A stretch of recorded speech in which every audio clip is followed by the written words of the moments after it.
Right? Shalom.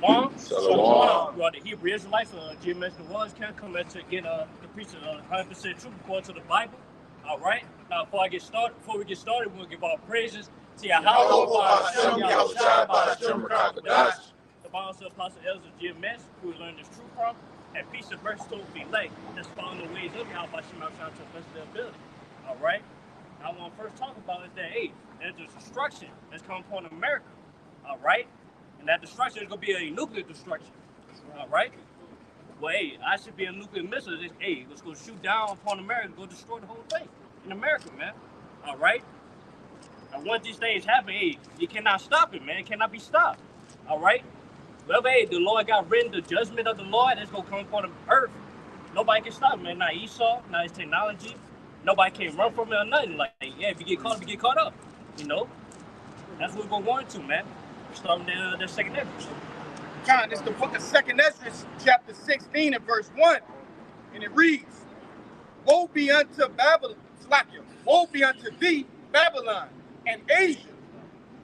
Let that go fast.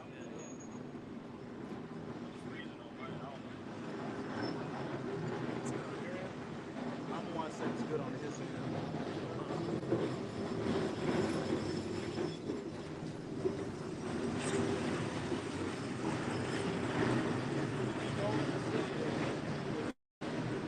Second Esdras, chapter 16 and 1, again. Woe be unto thee, Babylon and Asia. Woe be unto thee, Egypt and Syria.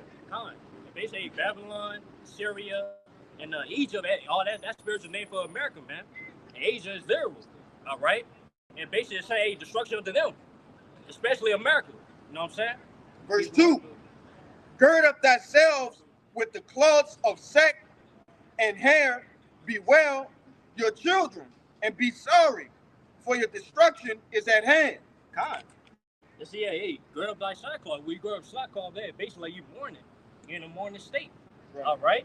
So basically, hey, man, go ahead and cry on, man. And say goodbye to this place, man, because, hey, destruction is at hand. All right? Sooner or later, hey, all the things that you see in America, all the material things, all that's going to be destroyed. All right? I can say, along with the ideologies, the doctrines, the false idols, all of the things that kept America, which is known in the scriptures as Babylon the Great, afloat, all of those things will be destroyed in due time. Yeah, due time. It's at hand. It's closer than everything. That's right, all right? So in the day, man, everybody need to come together, you know what I'm saying, and sing that song there from Amir the Titans. Y'all watch that movie, Amir the Titans? Nah, nah, nah, nah. Hey, hey, hey. Goodbye. That should be a national anthem right there, man. Because they just come upon America, man. You know? Sooner or later, hey, it's going to be, America will be long gone and never coming back, man. That's right. All right? Keep going. Verse 3. A sword is set upon you, and who may turn it back? Question mark. Yeah, the sword, man. But hey, that's going to take the ICBM nuclear missiles, all right? It also ain't going to take these race wars, too. You know what I'm saying? Hey, once, guns gonna be shot fired, all right?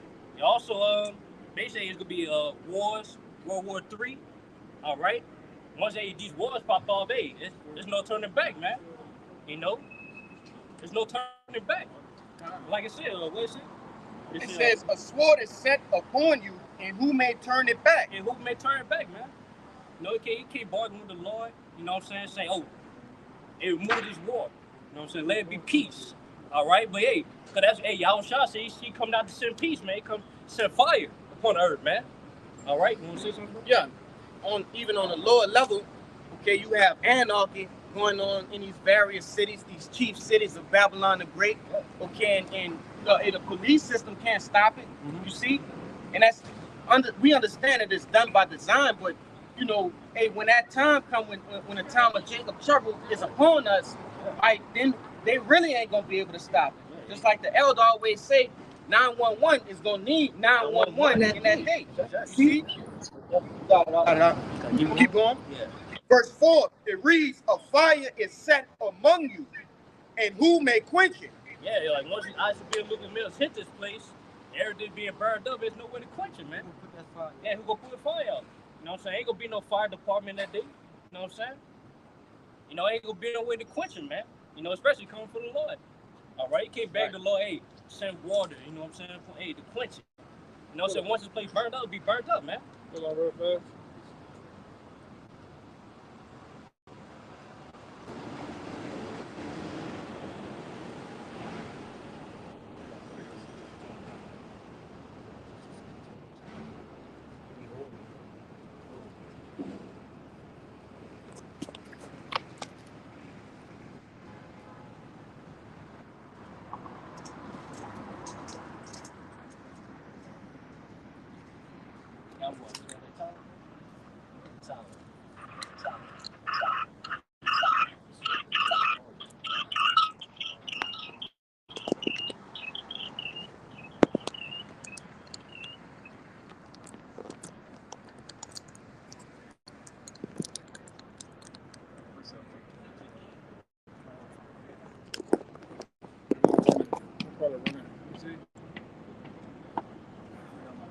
It might heat up because of the fucking heat.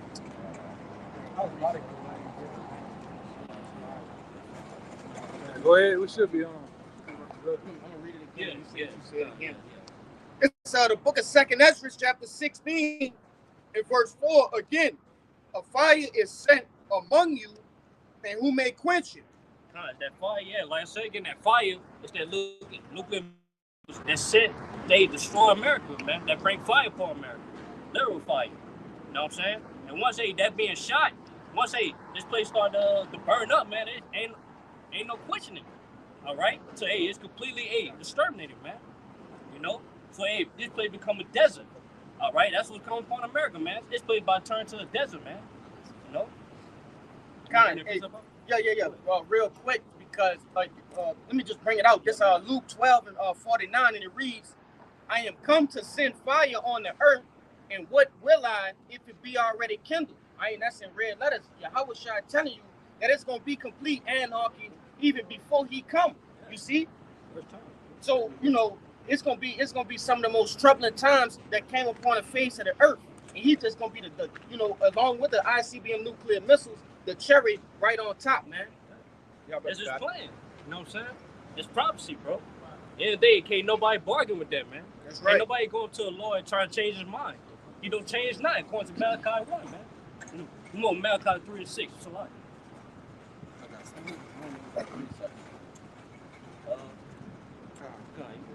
This is backing up the point you was making about who could turn back the hand of the Lord when his judgment reached this place. This Jeremiah chapter 51 verse 1. It says, "Thus said the Lord, behold, I will raise up against Babylon and against them that dwell in the midst of them, that rise up against me, a destroying wind." That destroying wind, that's going to that nuclear missiles, man. ICBM nuclear missiles, man. All right? Where it be shot down, number of winds going to come out, man. You know, that's why that's that destroying wind, you know? And we ever heard like a regular wind destroying something, man? Unless it's strong. Yeah. All right? Never. All right? Especially when we're talking about cities. We're talking about cities, countries. You never heard of destroying wind, taking cities completely off the map, man. You know?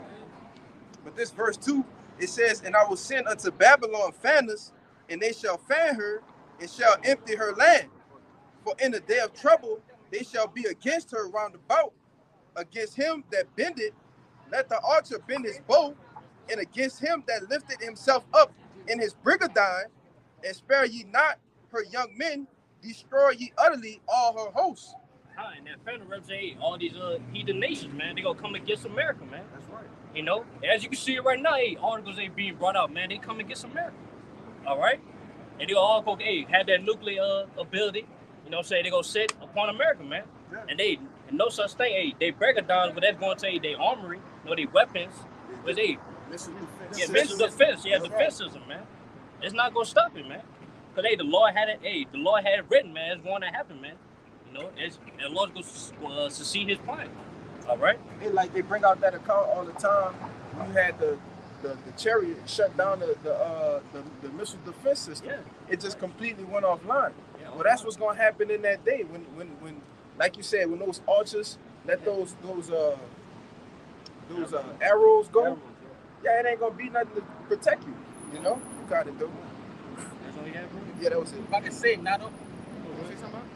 not only did they stop the nuclear defense system, they also started up missiles as well. That's right. You know, they created it.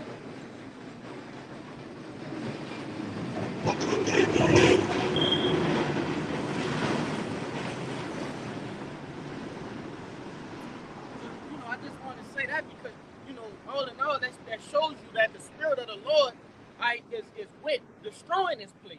Yeah. You see? When he wanted to happen, it's gonna happen. It's gonna He can't happen. do nothing about it. Can't change that. Yeah. Ain't nobody gonna stop it, man. Yep. All right. So you had something, bro? Go ahead, bro. This is Malachi 4:1. It says, "For behold, the day cometh that shall burn as an oven, and all the proud, and all that do wickedly shall be stubble. And the day that cometh shall burn them up, said the Lord Yahweh of hosts, that it shall leave them neither root nor branch." That branch. That's how. Hey, that just tell you hey, how much fire it gonna be, man, and how hot it is. All right, cause it said burn as an oven. Now, hey, with an oven cooking, you know what I'm saying? With herb, hey, you know what I'm saying? Let go of that steam. Do you touch it or no? Or you gonna get burned up, man. All right. So it just showing, hey, that nuclear destruction, hey, it's gonna be too hot, man. So it's gonna burn this whole place up. All right. It's gonna burn, hey, you know, everybody that did wickedly in the society. All right, in America. All right. That says it's gonna leave neither root nor branch. There ain't gonna be nothing. behind. It's gonna be a desert, bro. It's gonna be a desert. I got that. I got some. Yeah. I got some. This is the book of Revelations, chapter 18, verse 7. It says, "How much she hath glorified herself and lived deliciously." And this is going into Babylon. It says, "So much torment and sorrow give her. For she said in her heart, I sit a queen, and I am no widow, and shall see no sorrow." You know, in America think they'll never be touched by anybody or anyone. Never seen any major wars happen over here. Okay? But like I said, that what the end times tell in the book of books, like, Yeah, God will say that's why they call it the Virgin Babylon, because they never been touched. They never ain't no major calamities or collapse have happened to this place.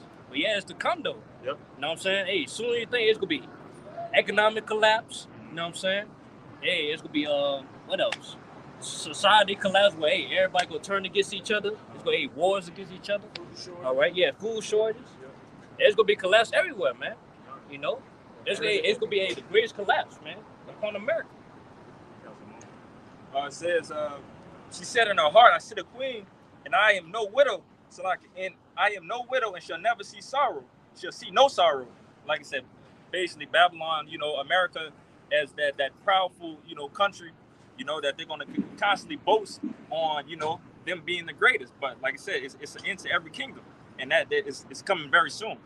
But it says, verse 8, "Therefore shall her plagues come in one day, death and mourning and famine, and she shall be utterly burned with fire.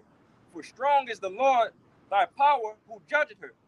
And the kings of the earth who have committed fornication and lived deliciously with her shall bewail her and lament for her, when they shall see the smoke of her burning, standing afar off for the fear of her torment, saying, Alas, alas, that great city Babylon, that mighty city, for in 1 hour is thy judgment come." It just show you right there, the destruction of America be televised, man. Hey, all these heathen nations, these heathen countries, they go see it, man. And they're gonna be well because they all that profited, that benefits they received from America is gonna be over with, man. All that was gonna be burnt up. All right.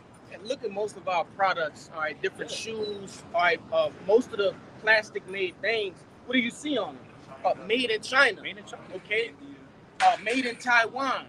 You know, different things of that nature. All right, and this is a major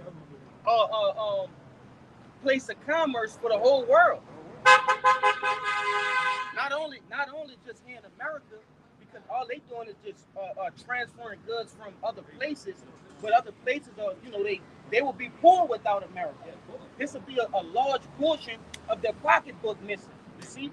Like I add to you, what it says higher up in verse 18 is that all the other nations, they drunk up the wine. That's right. Okay, so they drunk up the wine. They've been influenced heavily by the doctrines of America. So a lot of these countries been moving at one with America. So if they're thinking that, oh man, like this, all the business that we've been doing, this is going straight to hell along with America. All right, and that's what you have to come to understand, man. A Babylon will fall. Thus says the Lord. But you got it, brother. Yeah. Oh, I'm like, so yeah. This is Joel 2 and 2. Start at the top. Oh, okay, Con 1. And the heading of this chapter says the day of the Lord. All right. Verse 1. It says, blow ye the trumpet in Zion, and sound an alarm in my holy mountain. Let all the inhabitants of the land tremble, for the day of the Lord Yahweh cometh, for it is nigh at hand. A day of darkness and of gloominess, a day of clouds and of thick darkness.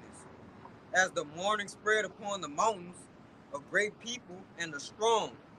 There had not been ever the like, neither shall be any more after it. It's called upon a day, hey, the day of the Lord where it's coming, it's gonna be darkness, man. It's gonna be gloomy. You know what I'm saying? It's gonna be, hey, the worst times, man. Because everybody think, hey, well, the Lord come back with a shiny and sunny day. You know what I'm saying? Happy day. Yeah, happy day. You know what I'm saying? But no, that's not the case, man. All right. So the great people and strong. Yeah, the great people, man. Let's talk about that. Let's talk about that nuclear destruction that's coming for them, man. Because they say no. The great people and the strong is the nuclear missile itself. Yeah, The Lord compared them to as like a great people. Yeah, right? We're gonna go into that in the later verses too. Yeah, next verses. Right. Go ahead. Yeah, it says, even to the years of many generations. Verse 3. A fire devoured before them, and behind them a flame burning. The land is as the garden of Eden before them, and behind them a desolate wilderness. Yeah, and nothing shall escape them. Yeah. Read again. Start over from the top. Verse 3. Verse 3. A fire devoured before them. Yeah, the fire that devoured before them is talking about the warheads that's inside of the top of the nuclear missile, man. The fire devoured before them. That's the tip of the missile. Go ahead. And behind them a flame burning. It says, and behind them, right, a flame burning. That goes into the rocket booster that propels it from one continent to another continent, man. Right? And Joel was only describing, he was only describing what he can kind of basically understand at the time, man. But we know this is talking about the ICBM nuclear missile, man, which is going to bring forth the destruction to America and other continents too. All right? Go ahead. The land is as the garden of Eden before them. Meaning, at 1 minute, the land itself, it looks like the Garden of Eden. Because what the Garden of Eden looked like? It looked like a paradise. It plush grass, greenery, you name it, man. And that's how this place, at 1 minute, you're gonna look at some of this shit and pan the camera around. Like, look at the trees, they're blooming. Everything is blooming at this moment, man. So it looks like the garden. 1 minute gonna look at the Garden of Eden, then what's gonna happen after the destruction, man? And behind them a desolate wilderness. So after the missiles drop, it's gonna look like a desolate wilderness, man. All right, and what's gonna happen? America's gonna break a record because it's gonna become the greatest desert. Well, not the greatest, but the biggest desert in the world, man. All right, instantly, it's gonna become the biggest desert, known to mankind. From California to New York to goddamn South America to the Canadas, man. Okay, that's how. And like I said, going into Isaiah the 34th chapter, the Lord said He's going to make this place to where you're not going to even know where the borders are at, man. All right, but that was it. It's up to you. It's up to Him. And nothing shall escape them. Yeah, nothing shall escape. Like, yeah, once these nuclear missiles being shot, ain't nobody can escape, man. You know what I'm saying? There's nowhere to escape. Let's go ahead. Let's go ahead and hold America, man. All right. Can I bring out this information from Google? Yeah. This just a simple Google search, and I put in how hot is an ICBM nuclear missile, right? And it varies, due to different types of nuclear missiles.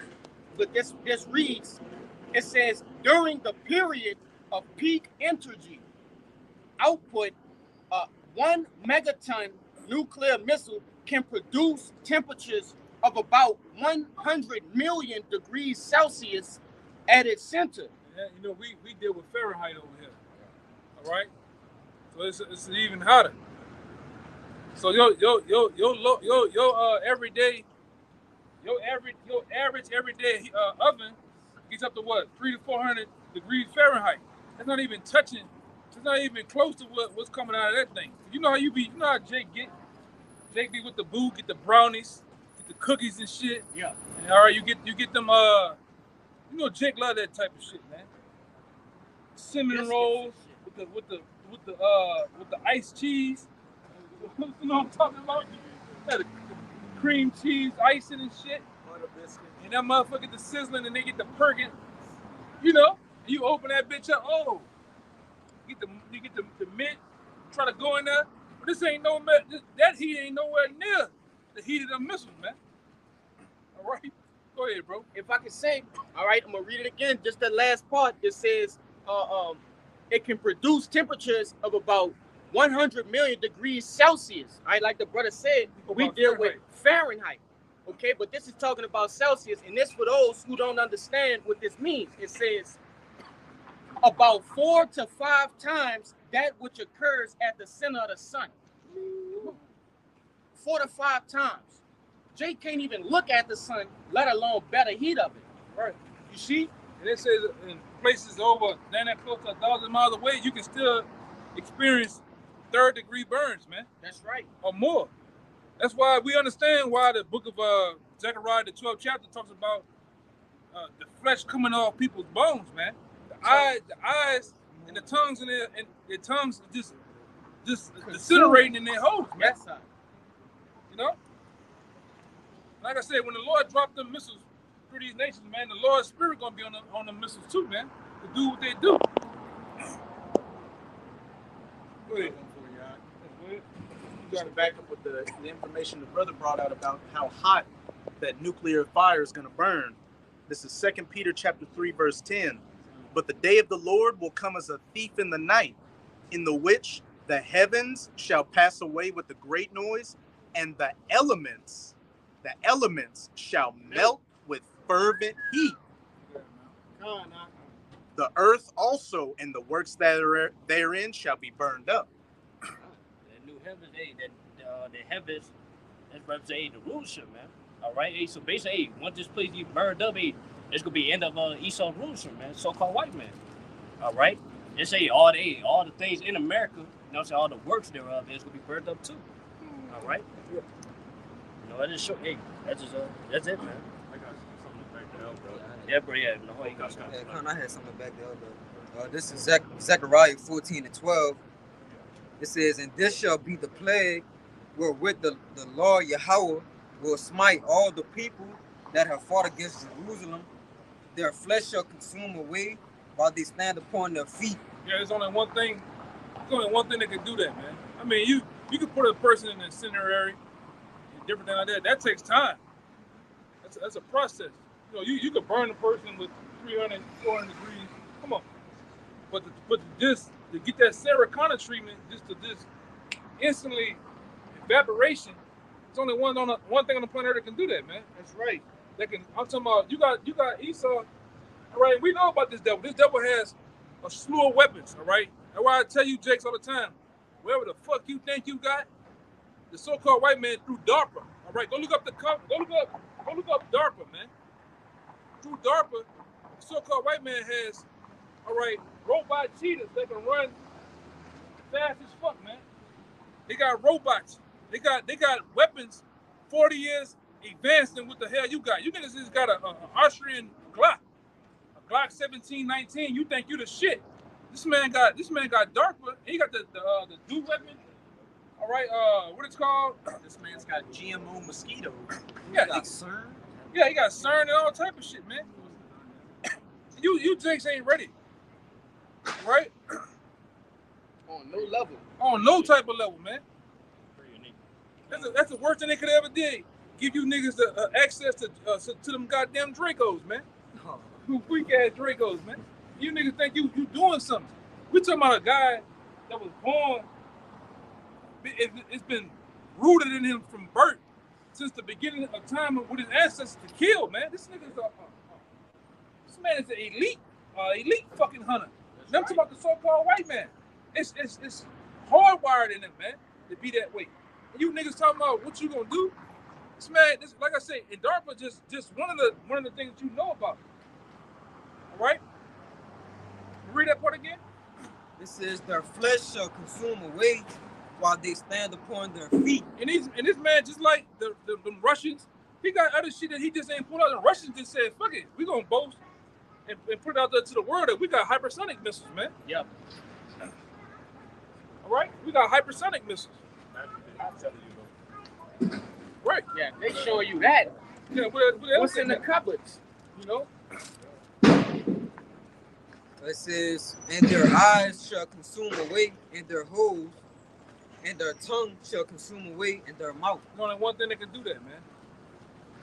We always talk about it. The apostles talk about it. Different brothers. That movie with Sarah Connor, man, and Terminator. When she was on the fence, you seen that blick of light, and then all of a sudden you seen what the brothers went into. Jeremiah 51 chapter of that radiation wave that spread through the cities. That's what's gonna happen. In pan this shit around. That's gonna happen through these cities, all right? These cities gonna come out. It's gonna. Rich, I'm gonna say this too.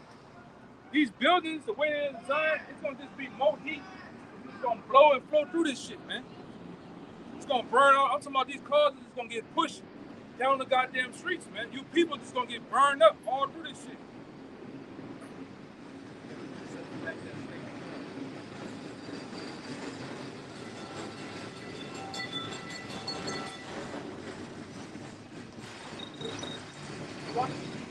Even with these goddamn buildings, a lot of these buildings gonna come down. Topple over and shit. Yeah, old as a motherfucker, man. All right, these windows and shit, this shit is gonna get blown through. Because what happens with those missiles? If you drop a nuke right now, just say in Jackson, Mississippi, you down here, you can still get experience blindness, man. But that light is like bright as fuck. The concussions and everything like that.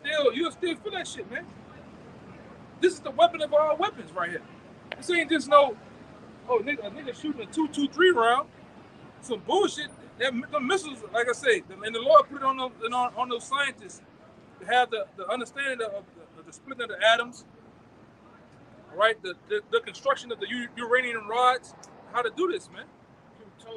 Plutonium, uranium, all that shit, man. How to strategically place every warhead within the shell of the nuke, man. That's right. The GPS capabilities, man. And some of these, and like I say, over the years, brothers have studied upon these things, man. These missiles got GPS capabilities of what if they off by a couple of centimeters, they reroute themselves. They spin at a certain rate. They put the coordinates in for some other shit. Redirect. They got one missile, and that missile's in the scripture. The Lord talked about the fiery serpent. They got a missile that actually dodge other. Like if you have a warhead coming at it, they can actually dodge it and still stay on the coordinates where they want to go, man. All right. Go ahead, man. I got some.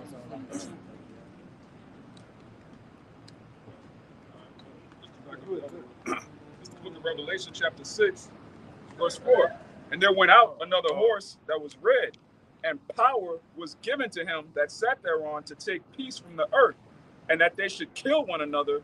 And there was given unto him a great sword.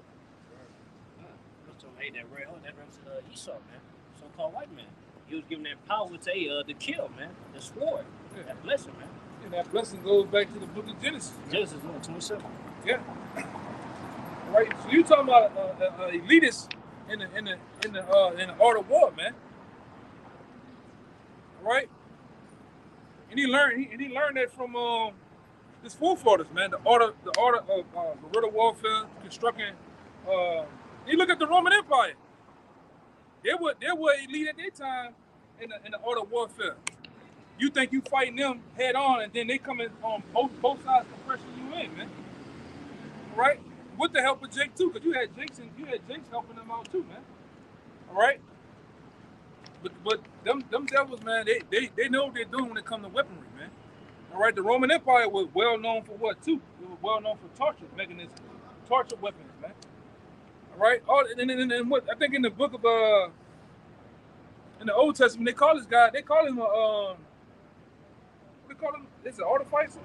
Yeah, they call him artificer, man.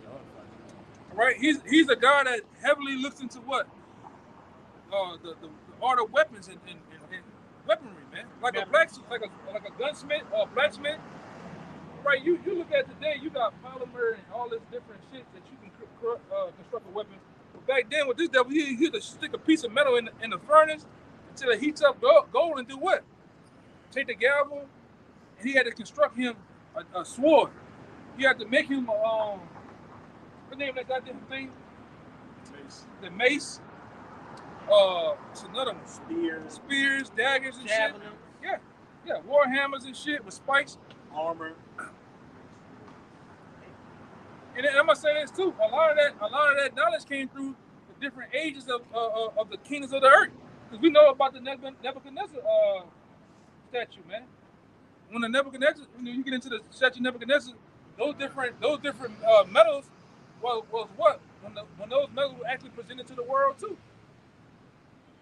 Iron, gold, brass, you name it. And they learn to make weapons out of it. They learn to make jewelry. They learn to make all type of things out of that, man. But go ahead, not to get on topic.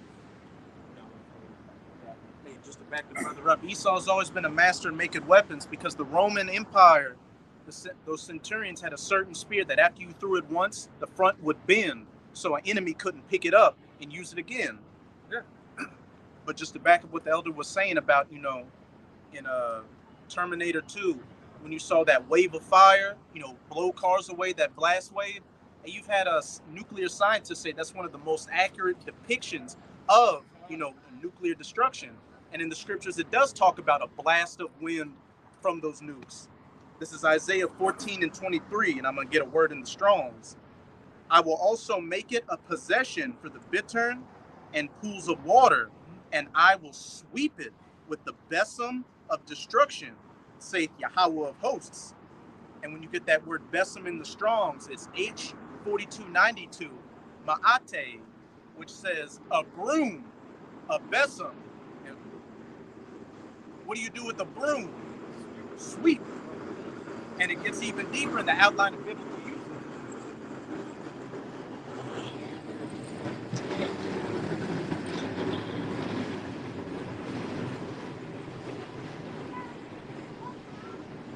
In the Strong's definition, it says a broom as removing dirt.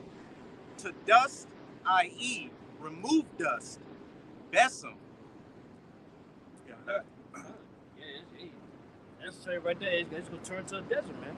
That's what them missiles gonna do. They're gonna move this dust, this filth, right? Leprosy, yeah. Fire cures leprosy. Yeah, man. And that's the cleaning agent of the Lord, man. Like I told you a couple weeks ago, last week. You got Mr. Clean, you got Fabuloso, you got Bleach. Hey, the Most High got his way of cleaning too. Hey, look, they get ready for war, man. All them fucking drills, they running. Look at that shit. They're running drills, man. Like I said, I had a lesson too. You see, and Apostle Tahar spoke about it just briefly, and then we was taught that a long time ago. When you start seeing when you start seeing sitcoms talking about war movies being brought out, you start seeing Vietnam in color, World War II in color. They gearing up for war, man. Right, and you seeing these black, they practicing war techniques, man. How to drop in, cause them guys in them helicopters and shit, they ain't just flying that shit for their help. For I just want to fly the plane today. No, they doing. It's a reason why this is happening, man. It's a reason why Esau is showing you war movies and shit, man. Is he planning? This is what he planning on doing. We would know through black magic. That's what they do. Yeah, before they do something, before they actually do something, they give it to you through movies and sitcom. All right, because other the elitists and the Satanists, they don't want it to come back on them like they never told you nothing. So through black magic and witchcraft, yeah, revelation of the method, man. They show you what they're gonna do, man. They're gonna bring martial law here. They're gonna actually, all right, and they at least know these. And they at least know the prophecy of the nukes hitting this place. And they know this, right? They're not far off to what's going on, man. Right? That's why they already signed these bills. Ages 18 and 26, they're gonna draft your kids and your nephews and your nieces onto that war, man. Like we were talking before camp, you're gonna get drafted 3 months basic training, 3 months of advanced individual training, all right? And you're gonna get boarded onto those planes. And when they open them hatches, you're gonna be somewhere at a base around Saudi Arabia, man, ready and geared to fight, man. Right, and that's why, like I say, I love it, man. The Lord has put you niggas in a stupor. Most of you niggas are morbidly obese. Most of you niggas are drugged up. Most of you niggas are just dumber than dumber. All right. So what there's to do with you, man? Put you on the front lines. And like I say, they're gonna put all you copper tops on the front line because all the elite Rangers and SEALs, they're not gonna let them just get knocked off first. They're gonna put a wave of you young boys out there and get you killed, man. Right? That's another method that Esau has to what? Lowering the population, man. Hold the herd. Yeah, get in the herd, as they say. Yeah, go ahead. This is on TikTok. So I screenshot it. It says the amount of people now eligible to be drafted to war. A fun fact is 78.4 million. That's the map I was thinking about. Time. Yep. So it's on time. Like the elder was saying, man, 78.4 million of the people that's living here in the U.S. is just gonna vanish. Cause you go over there to World War III, you ain't coming back. There ain't no other alternative to it. Yeah, a lot of you migrants that came over here, Yep. all right, Esau paying you the $10,000 a month, and all you see is them silver teeth. You're smiling. You're buying cars with no license, insurance. You're just doing your thing, painting shit. You know you're doing your thing. You're gonna be asked to get drafted, man. Whether you registered or not, you're gonna get drafted. A lot of you niggas are disabled. You got all type of infirmities. You're gonna get drafted too. You switch hitters.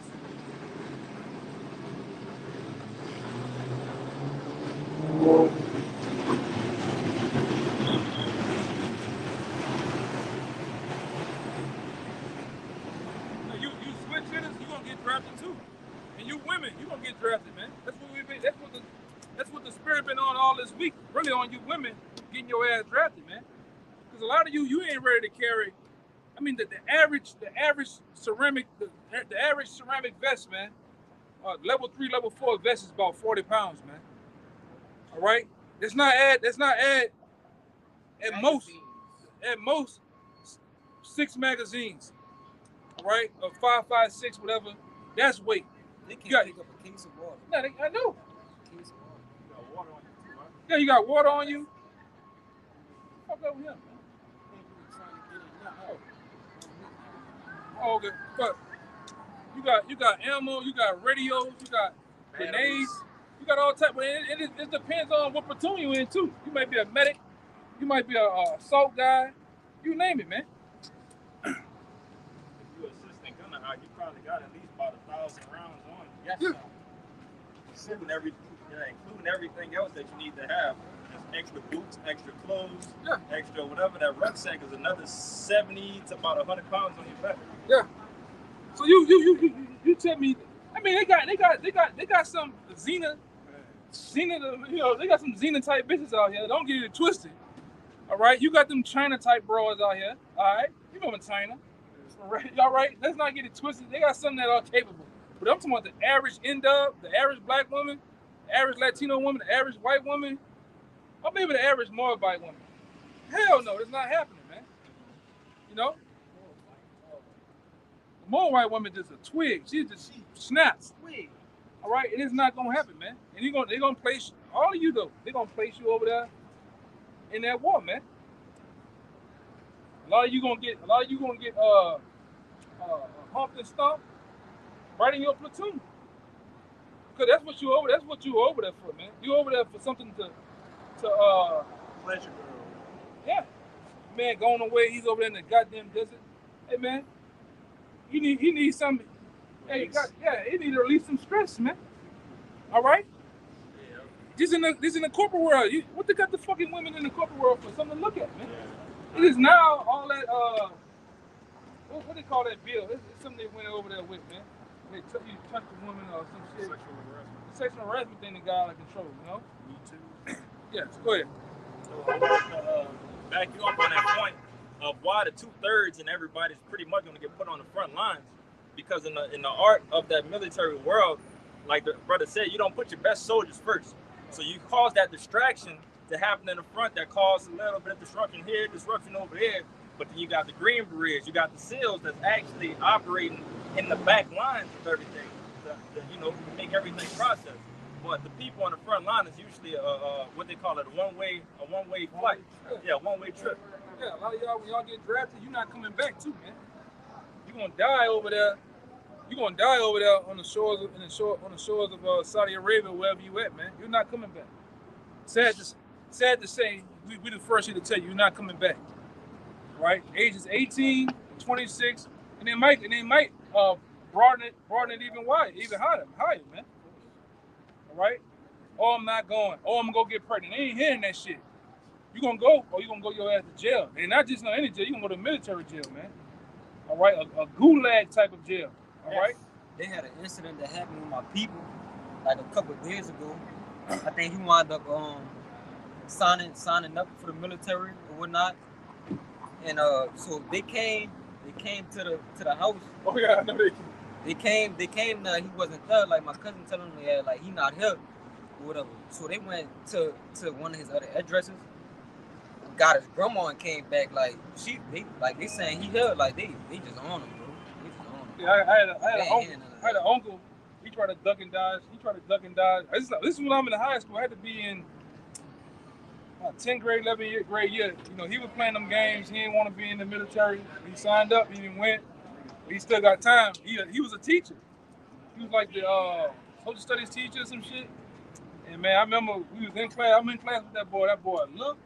I guess you seen one of the MPs walking around the school, trying to, you know how it's a school kind of big, so they're like it's that way. They asking somebody a question. He just broke out the running, ran across the field. They, you got Averson. He's on the Reed in the back of Averson. You got a big field and got them gray apartments in the back. That boy shot across the apartment. You seen that Humvee, that Hummer. Ran his ass down, man. You come back, you a teacher, you just embarrassed the whole school out there looking at you. They gonna get you, man. You can't, there's no running. Only mean one thing, that mean that they sign that paper. Yeah. When you sign that paper, you sign your life with it. Yeah, it's over with, man. A lot of you niggas sign that paper and trying to renege. You have a heart to heart and try to play crazy. They don't give a damn, man. Especially in the time of war. They need all people they can get. Yeah, all hands on deck. And Ukraine is giving you an example of what's going to happen. Over there, they've closed the borders so Ukrainian men can't leave. And even if you're a dual citizen now, you can't leave. This was gonna happen. That's what's on the Selective Service System website. Dual service people I'm from Trinidad. I'm from Jamaica. And I live here in the U.S. Well, you gonna get drafted, man. You women that's from all these places, the islands and Dominican Republic, you gonna get your ass drafted. All right. You Skittle people, the L to the G to the whatever the fuck L dress and the plus, all of them in the plus sign gonna get drafted, man. All right. Shanae, they gonna have to get in there fucking pole, put that bit. You want to do that shit, man? You all right? What they call that damn thing? The mortars and shit. You want to get in the mix with that, man? People want to hear that shit. And also in Ukraine too. Now they're opening up combat duties to women, and as the brother was saying, people are trying to escape. They're pulling up those vans and grabbing crippled men in their 40s, 50s, sending them to the front. Even on the Selective Service website, even people that's trying to escape Cuba and these other countries, you get over here, try to get amnesty. Is it amnesty? Yeah, you're getting drafted because the apostles brought up an example. They brought up example back then when a lot of those Italians came over here. As soon as they stepped foot off the boat, they were signing them up into the military and getting shipped right back the fuck out. Yes. Right? They did that with the Irish during the Civil War. Yeah. Then like a lot of y'all gonna just get that Ukraine treatment. Now Ukraine, they said, look, ain't no men can leave the country, man. And a a lot of these people, they would ask their best friend. What's happening in Ukraine and in Russia? A lot of young men, they would ask their best friend to break their legs so that they wouldn't get conscripted. But like the elder was saying, you're gonna get drafted anyway. This is a military that's fully automated, a bunch of machines. You could be crippled and still get drafted. And then the numbers are low. They can't even get you people. Y'all worried about dope, drugs, and hip hop. They can't even get you to even sign up, man. But see those nations like Russia, they've been war ready. Them dudes got to sign up for the military. I believe. Don't quote me on this. I believe at the age of 8 or some shit. 8 years old to a grown man, they have to enlist and they have to do something for the military. That's why the citizens over there are ready to fight. Over a million something citizens ready to go, man. Them boys war ready. You gotta give it to them. They hard-bodied than a motherfucker, man. They ain't like you Americans over here, man. When you see blood, you throw up, you get sick, you get weak, man. Right? But all you niggas that want to be bad, you got the Glizzes, you listen to NBA Youngboy, all right? The Pooh Shiesty niggas, they got a place for you niggas, man. Right in that army. All right? Well, Halabi Shazad is gonna be way in one of them motherfucking houses sniping you niggas, man. Cause you niggas are really so thrown off. You think Call of Duty is real. Yes, sir. You think once a nigga shoot you, you come back or some shit. You think in warfare you could just run out in the open. You niggas be shooting way up here. Yeah. Not in real warfare, man. You stick your ass out there if you want. All right. To the spirit world you go. Go ahead, bring that one up. Backing up exactly what you just said about these men, you know, with the Pooh Shiesties, the Glizzies, the Dracos, how they gonna be in that day. This is Jeremiah. I want to say this. Most niggas in the military, they die from friendly fire or they die from explosions and shit, man. All right? And this is advanced shit. Now they fighting with drones and shit. Oh. Little bitty drones, yes, coming out, boom, just blow you up, man. You got a flank of the house held down. This nigga just gonna drive a drone through the window, just blow you up, man. I seen that. Yeah. Hey, they had one Russian trying to surrender. He was wounded, and the drone still blowed him up. He was trying to beg, and they still blowed him up. Huh? Yeah, man. You Jakes ain't ready for that, man. Go ahead. What's your boy? Bubba was trying to say. Lieutenant Dan, you gonna get that Lieutenant Dan in action, man. All right, with all your wasting gone, your shit is out. Niggas, I would be like Lieutenant Dan. Just let me go, man. You know what I'm saying? Go ahead, The brother just brought up a good point. One of the videos I posted in the chat, I don't know if y'all brother seen it. It was the pocket drone that was probably like the size of a mosquito or some shit like that. That's dark in that big like. And that bitch come straight to your dome and bust your fucking skull open. Yeah. Like, come on, man. Esau got some shit. But Esau got some shit through DARPA make some shit look natural, brother. Like you died of natural causes, man. All right. I already seen the drones. They got fly drones, small as a fly, that are just spy on you all day, man. Right? Austin dynamic. Fucking just fly, and the fly just go over there, and niggas listening and watching you, man. Go ahead. So this is backing up, basically, Jake, y'all ain't gonna make it in that day, man. Y'all gonna fold up. But this is Jeremiah 30:5. It says, "For thus saith the Lord Yahweh, we have heard a voice of trembling, of fear, and not of peace. Ask ye now and see whether a man doth travail with child. Wherefore do I see every man with his hands on his loins, as a woman in travail, and all faces are turned into paleness. At last, for that day is great, so that none is like it. It is even the time of Jacob's trouble, but he shall be saved out of it." Hey, when these things happen, man, hey, Jake will be scared. You know what I'm saying? You talking about Jake, man? Jake get scared of a snake, man. A lion, a bear, rats. Yeah, roach. You know what I'm saying? This is a black woman. How does black woman go? Yes. How you gonna go to fight in some of them places that you plan on going? It's like you go to Russia right now or Ukraine or around that region, you got rats over there, man. Yeah, I'm gonna get one. You might go over there. It's rats running around, man. Out in the open. Out in the open. They all type of weird ass bugs you never seen before. Cause my woman cousin went over there to Iraq. They had him stationed over there. He was, oh bro, look, he on the phone. Look, I ain't see the hot nasty is over here.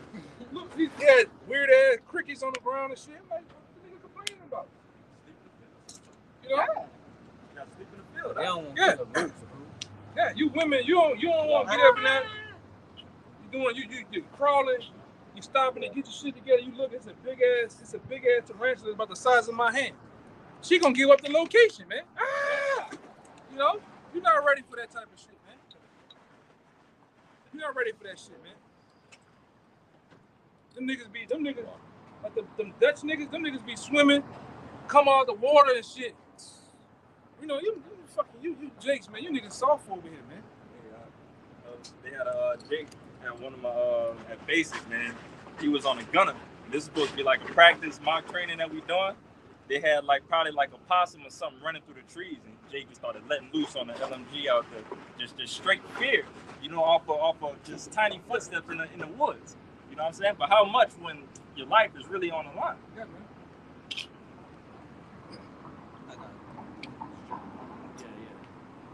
This is Jeremiah 18 and 21. It says, therefore deliver up their children to the famine and pour out their blood by the force of the sword, and let their wives be bereaved of their children and be widows. Yeah. A lot of you women, you're gonna be bereaved of your children because your children, they're gonna die, man. Your husband's gonna die, they're gonna go get drafted, your children gonna get drafted, daughters and shit, you're gonna be left alone, man. Sobbing, crying, man. All right? And like I say, it's gonna be war all around the world. It's gonna be a war here in America. Race riots, all right? A lot of you Jake, you soft. You know, Jake ain't no type of condition. Jake is not in no manner of being on some hard body shit, man. All right? How many of you Jakes ready to go live out there in the motherfucking woods if you need be, man? And he got swamps here. They ain't regular woods. They got all type. They got fucking mosquitoes out there big as that fucking Titan out there, man. Big as that Titan, that Nissan Titan right there, man. Spiders and shit. Alligators. Fucking alligators run after your ass, man. Yeah. Big ass hog, man. Snakes. Poisonous snakes. Kill it. Jake shaking like a 57 Chevy, man. You can't even kill an animal, man, let alone a person. All right, and just because you got a weapon, just because a lot of you Jakes got a weapon, are you ready to that same weapon after an hour carrying that bitch? An AR is probably about 6-7 pounds. The average AK is almost close to 9 pounds. After an hour carrying that bitch, it feel like 30 pounds, man. You niggas you can't run a block, let alone carry a weapon that long, man. You Jakes don't know. I'm talking about the Lord's finna bring all pure D hell down on you asses, man. Come on, man. I got some more here too. It says, and let their wives be bereaved of their children and be widows, and let their men be put to death. Oh, what is that? And let their men be put to death. Out the gate. There's gonna be a lot of men getting put to death, man. And over there and over here. You know, a lot of you're not prepared to see your pops scared out on the lawn, man. And you ain't had no time to see. Oh my God, you ain't gonna have time for that because it's still gonna be going down. You're gonna have to be in a Conan state of mind. Straight up, man. You ain't gonna have time to sit up there and worry about that shit, man. Oh, look at the little pretty bitch. You want to step over the pretty bitch? Keep on going. Step on that bitch. Yeah. This shit, man. The Lord's finna do away with that whole bitch nigga spirit, man. That's what's been happening in here in America. Real men been a full out attack on real men and masculinity. All right, when heads get to rolling, all that shit gonna be out the window. Go ahead, huh? It says, This shit here, man. Fucking Luke's gonna get rid of this shit.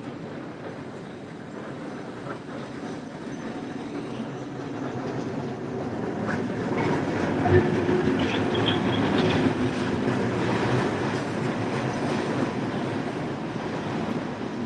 says, and let the wives be bereaved of their children, Right? and be widows, and let their men be put to death, let their young men be slain by the sword in battle. Yeah. That's plain right there. Hey, there's a story right there. Hey, these young men, these young Jakes, you know what I'm saying? They could be, they gonna die. You know what I'm saying? That war. You know, when they get drafted, man. All right? Because that's a judgment of the Lord, man. Mass numbers. Yeah, mass numbers. Mass numbers. You're not gonna get your parents not gonna get that dog knock on the door. Boom, boom, boom. Honey, somebody hit the door. You open the door, and then nigga standing there like this with the flag. Sorry, ma'am. I'm here to tell you that the son died. Or you get the call late at night, the son died. Well, you ain't gonna get none of that shit, man. Casket with the flag on it. Yeah, you're not gonna get. Yeah, all that old stupid shit. You're not gonna get none of that, man. Hey, you know the little thing where I forget exactly what it's called. Where if you have two brothers at war and one get to come home, so the mother can have her one son left. They're not gonna do that no more. They're not gonna do that. That's not gonna be a thing no more. My woman got a cousin. This nigga think he ain't gonna go to war because I'm colorblind. Man, them people ain't gonna get it. When at that time, you think you're getting away, man. Them people ain't gonna give a shit about that shit, man. Oh, say, bro, I can't go to war because I'm flat-footed. You know, my shit. Man, people ain't gonna give a fuck about that shit, man. They're gonna throw your black ass right in one of them Humvees, man. Oh, where we going at? We going to war. But you come up, but he come here. He come here for a weekend or so, a couple of weeks from the base. But he come down here and tell a cousin that he's been in combat. Say that nigga lying, man. Nigga, all you do is tell the coordinates of the drones and shit. You might fly the drones to the coordinates. Like you might have we may be over here and the enemy over here. All you doing is telling the coordinates of where the enemy is. That nigga ain't never been in no combat, man. Talking about like he killing shit. Oh, it showed you that movie, I'm Gonna Get You Sucker. What up, Becky? Take him to the war. He had taken the movie. He was in the war, but he said he never been in combat. Becky out here shouting, boy. Becky know what time of day it is, man. Oh yeah, man. I can imagine what kind of fucking pizza that is. That pizza got pineapples on it. I promise. Pineapples. I'm telling you, that's a gay pizza. Go ahead, bro. I'm telling you, that's a gay pizza. You don't want that motherfucker, man. Eat that bitch if you want that. Them bitches shake funny too. That bitch ain't like no diamond. That bitch is straight, brother. Go ahead, brother. I got a little. Niggas sick out here, man. This is sick, brother. This is back in that Jeremiah. Come on. Go ahead, brother. I can't. I'm fucking up, man. 18 and 22, it says, let a cry be heard from their houses when thou shalt bring a troop suddenly upon them. Yeah, when them troops, when martial law come to pass, man, when the troops come in their house, there's gonna be a lot of cries, man. You know what I'm saying? Try to cry for help. There ain't gonna be no help, man. All right? Because ain't gonna be no, ain't gonna be no 911. There ain't gonna be nobody to save you. If I could say, when you watch movies like The Rogue and all of these different apocalyptic movies, that's the main thing that people are asking for. Help. Can you help me? Oh, I need this. It's always on the sense of, can you help? Nobody ain't gonna be able to help nobody in that day, brother. Yeah, they'll try to save themselves. Was that one of the first and second Kings? It said the Lord, the King told the woman. Yeah, 6. 26. Yeah, I think it's 26 and 6, something like that. No, it's 6. 6 and 26. I know I get them mixed up sometimes. That's how it's gonna be, man. I know that's how I'm gonna be. The Lord can't help you. What can I do, man? I'm trying to save myself. I probably won't even be wise in that day. No. You get that on what they call it? That game, the cowboy game. Red Dead Redemption and Call of Duty and GTA 6. You see the car door open, you see the woman, help my baby. You go out whatever you want. That's gonna be happening, man. It happened on the movie with Denzel. Book of Eli. Book of Eli, man. They used to have bait. Yeah. Second King. Yeah, Second King 6. Yeah. Second King. Yeah. They showed What you is the it? Yeah, 6 and 24. all the way down 624, to yeah. 28. 26. Yeah. I know. I always get them mixed up. Look at it right here. This is Start at at 24. 22. Yeah, start at 24. 24, count. It's the book of 2 Kings, chapter 6, and verse 24, and it reads, and it came to pass after this, that Ben-Hadad, king of Syria, gathered all his hosts and went up to besiege Samaria. And that's going to happen again, too. You're going to have cities besieged, all right? Going back to 2nd Ezra, you're not going to be able to enter a city, leave a city, which means what? The trucks can't bring in food. So that's the same. It's going to be a famine. You got it? Verse 25, and it reads, and there was a great famine in Samaria, and behold, they besieged it, until an ass's head was sold for 80 pieces of silver, and the 4th part of a cab of dove's dung for 5 pieces of silver. And as the king of Israel was passing by upon the wall, there cried a woman unto him, saying, help my lord, O king. And this is his response right here, verse 27. And he said, if the Lord do not help thee, when shall I help thee? Out of the barn floor or out of the wine press? Question mark. The Lord don't help me, what I'm going to do for you. That's how we're going to be in that day, man. Especially all our people that's been scoffing, been talking shit about the Bible, talking shit about us. We're not going to be in the spirit of helping every random person we see. The scriptures tell you we're going to laugh at their calamities. Yeah. So helping and laughing is contrary to each other in that day. Y'all got it. We're going to help a brother. We ain't Yeah, helping that's right. a brother in his family. We ain't helping them. This no random person, man. To Right? hell with that. 'Cause people gonna be playing games. It's gonna be doggy dog out here, man. Right? You ain't gonna. It's gonna be like that. I don't know if y'all ever played that shit called Z's. It's called Days. My dad. Days. Well, you can't trust everybody. There. You can either be an ally, you can be a quick enemy, real fast, man. They show you that in the book of Eli. They was using women as decoys, man. You have a damsel in distress. She hurt. You stop. Oh, it's a woman. I'm gonna help her. Then a gang of niggas hop out the side, man. Yeah. Being a so-called nice guy in that day is gonna get you put together. Yeah. And when they went to the older folks' home, they tried to give them sandwiches. They was acting like they was helping them. And then what? They tried to kill them and use them for what? For meat. Even on the road, it was like that. People's going. It's in the scripture too. That's right. People, children. People gonna be used as ransom, man. I got that. You ain't gonna better trust these people out here, man. All right, you gotta get that Care Bear Israelite spirit off you, man. You just got your chest glowing with a rainbow, a goddamn star or a smiley face. Man, you gotta get out of that spirit, man. Fuck these people, man. If you ain't got the truth, if y'all about to shy preaching, man, and you're a brother's family or whatever, we ain't trying to help you, man. I ain't trying to help my goddamn people, man. The hell with them niggas, man. I've been telling them years ago of this truth. They know of it. They do what they do. So like I always say, I've been got my tears in, man. So, but when the day come, my family ain't know where I stay at.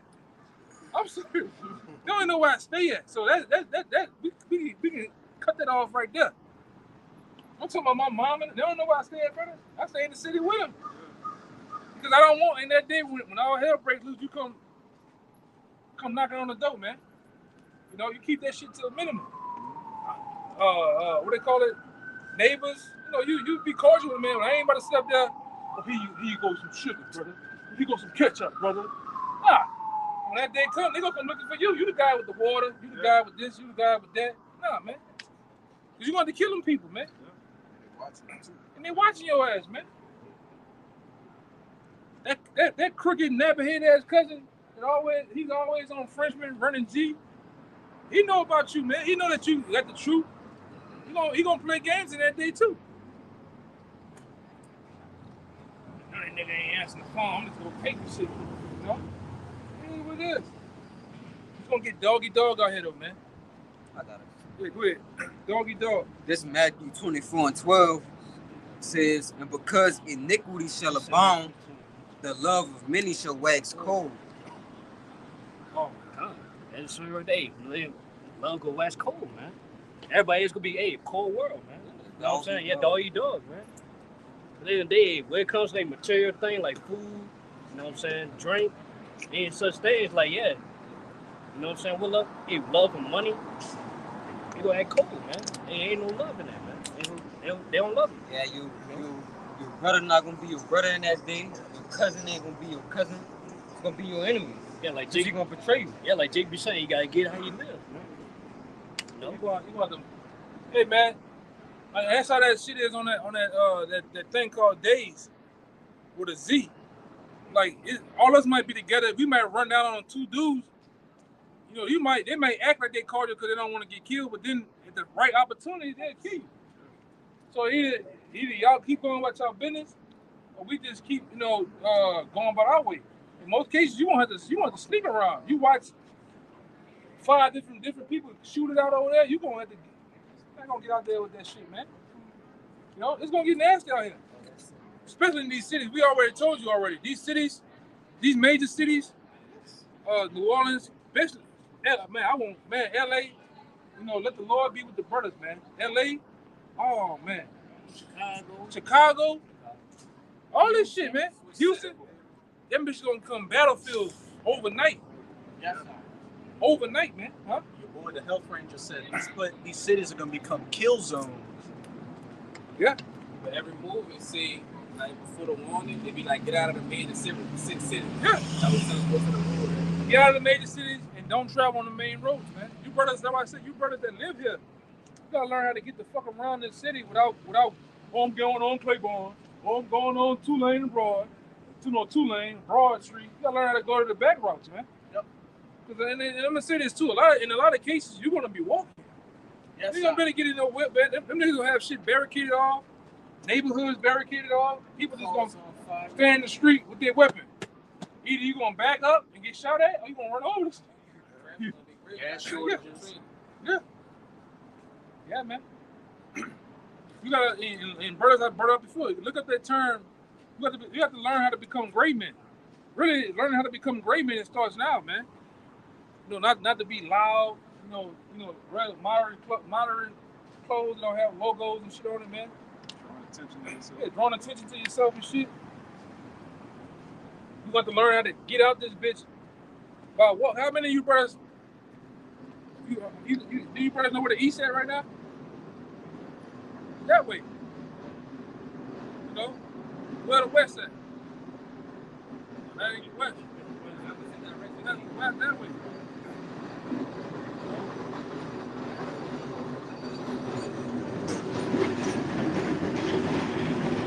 West.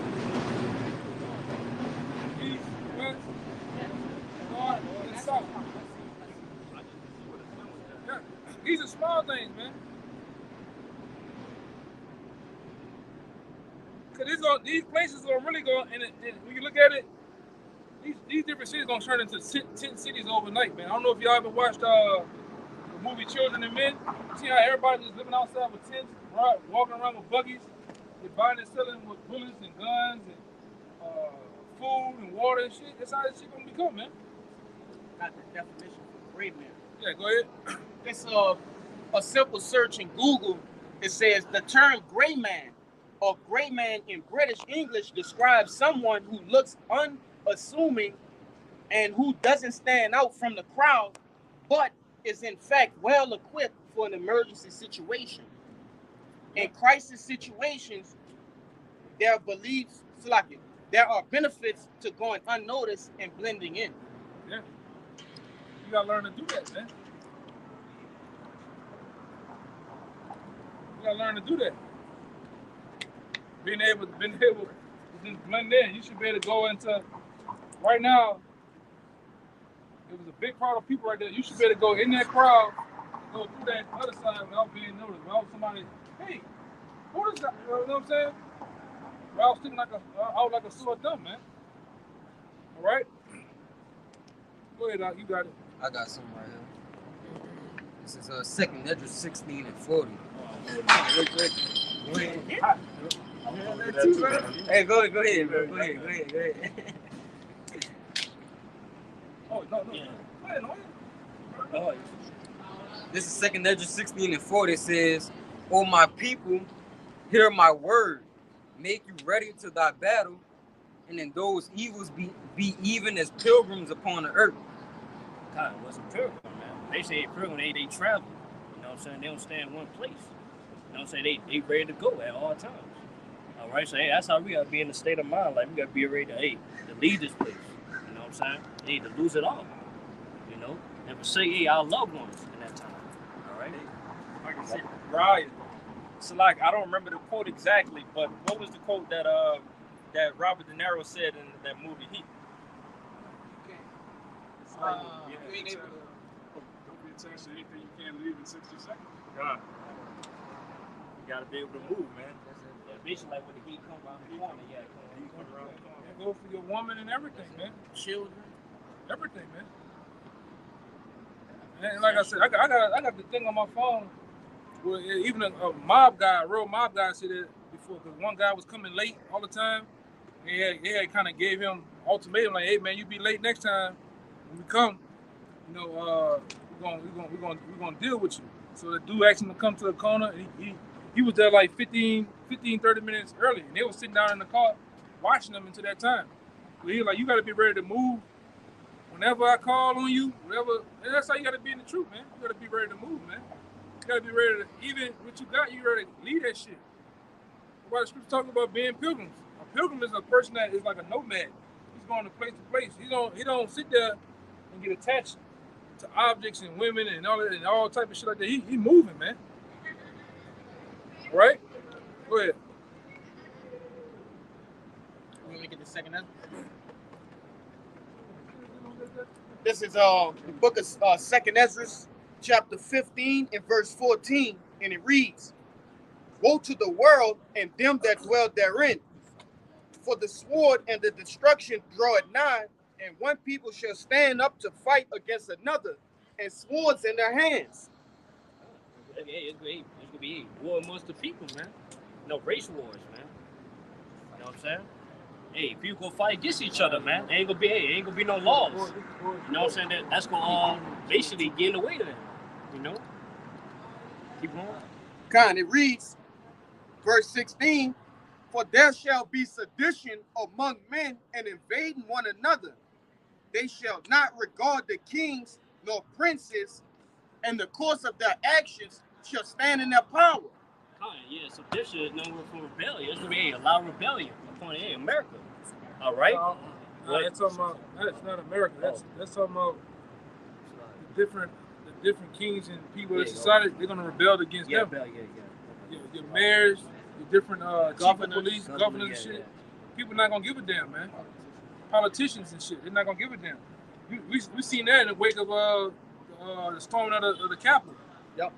Right? And these people are, especially the Edomites, they at the break of that. And we shall know too in the time of November. When November comes with the election, whether they rig it, they do what they do, you're gonna have something happen either before or after that shit, man. Right? And they're already saying it. These Edomites are definitely calling for a civil war here in a civil war here on the shores of America, man. All right? And then, like I said, the average Jake, you just caught up in Democrat, Republican shit, man. It's bigger than that. It's some bigger shit going on. All right? Trump and all these, hey, man. Them elites already selected whoever they gonna do, man. I don't get caught up in that shit. Go ahead, Come. It reads, verse 17, "A man shall desire to go into a city and shall not be able." A lot of cities will be shut down, man. You can't go to this different city to avoid, this worst time that's about to happen. You know what I'm saying? Hey, everything was shut down. It's gonna be Martial law, no patrolling. In Germany, right? Yeah. The papers. When in the time of Hitler, I think in the time when Hitler was around, they were going around asking for papers, man. You gotta have your, you was going door to door, or when you was on the road, you had to produce papers to say where you going at. And they tried to do that too with the C-19. They wanted to shut down the highways. You had to produce paper or that little card saying that you already got the Yeah, man. Yeah, the Pokemon, man.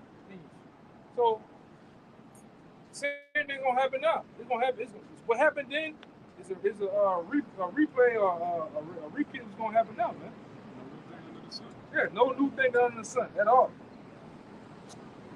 Right, especially when the RFID microchip be declared, man. It's definitely gonna be a full court press on that, right? Because you're not gonna better jump on these highways talking about, oh, I'm going here, I'm going there. All right, that's why they setting up all these fucking highways with these. You see these infra, what is it called? Ultraviolet lights. You seen all these like the way stations. The way stations went from being on the side of the road to being on the road with various cameras that can read your read your tires and read all your license plate, and it scans you, right? And they got technology already that can scan, tell if you got the chip or not, man. Hey, that silver car or that blue car that doesn't have, they don't come showing back that they have the RFID chip. You're gonna have a cop gonna pull your ass over, man. They ain't just going to jail no more. You're gonna have a whole bus pull up, all right? The paddy wagon. You're gonna get shipped to one of these concentration camps, man. I'm about to say Oxalate. Oh, so with the Pokemon, a lot of people were putting up, scanners to where they got the Pokemon, and they were Bluetooth. They were having Bluetooth signals come up, and Wi-Fi numbers.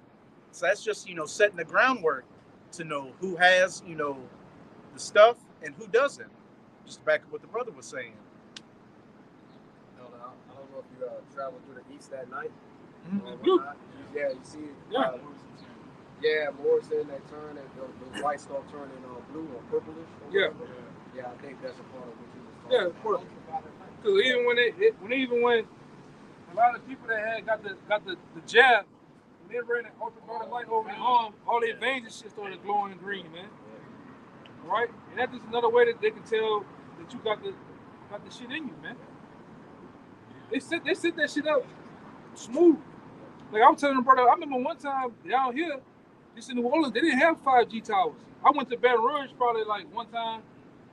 I went to Baton Rouge, and I'm sitting out there off of one street, and my phone said, 5G plus. I said, damn, what the fuck is that? I'm like, oh, I knew about it, but I'm like, damn, what the plus shit is? I looked up, I went up the 5G map and looked up, that bitch only had one here, one over here. All in all, they probably had 5 in the whole city. I go back the next year, and I looked at them down here, they had none down here. I go back the next year, it just saturated all across the goddamn city. Same thing for down here. So they didn't hit you with the 5G towers, they hit you with the ultraviolet lights. All right, that's set up for a reason, man. Oh, look at those weird lights, man. You get that shit dim. You can't even see nothing with that shit. You know what I'm saying? You can't see that shit. So, we grew up on the orange lights, Yeah, not even the white. All the LED shit, man. Now the shit blue. Go ahead. If I could I read that in the GNT, verse 16? This the book of 2nd Ezra, chapter 15, and verse 16 in the GNT, and it reads, there will be great political turmoil with one group trying to overpower another and gain control while ignoring the legitimate government. There will no longer be free access to the cities because the struggle for power will bring destruction, terror, and total confusion wherever people live. And what's that? That's this government or the government bringing in third parties. They're gonna clash with each other. They're gonna clash with these other citizens around here too. The average everyday Joe Sixpack.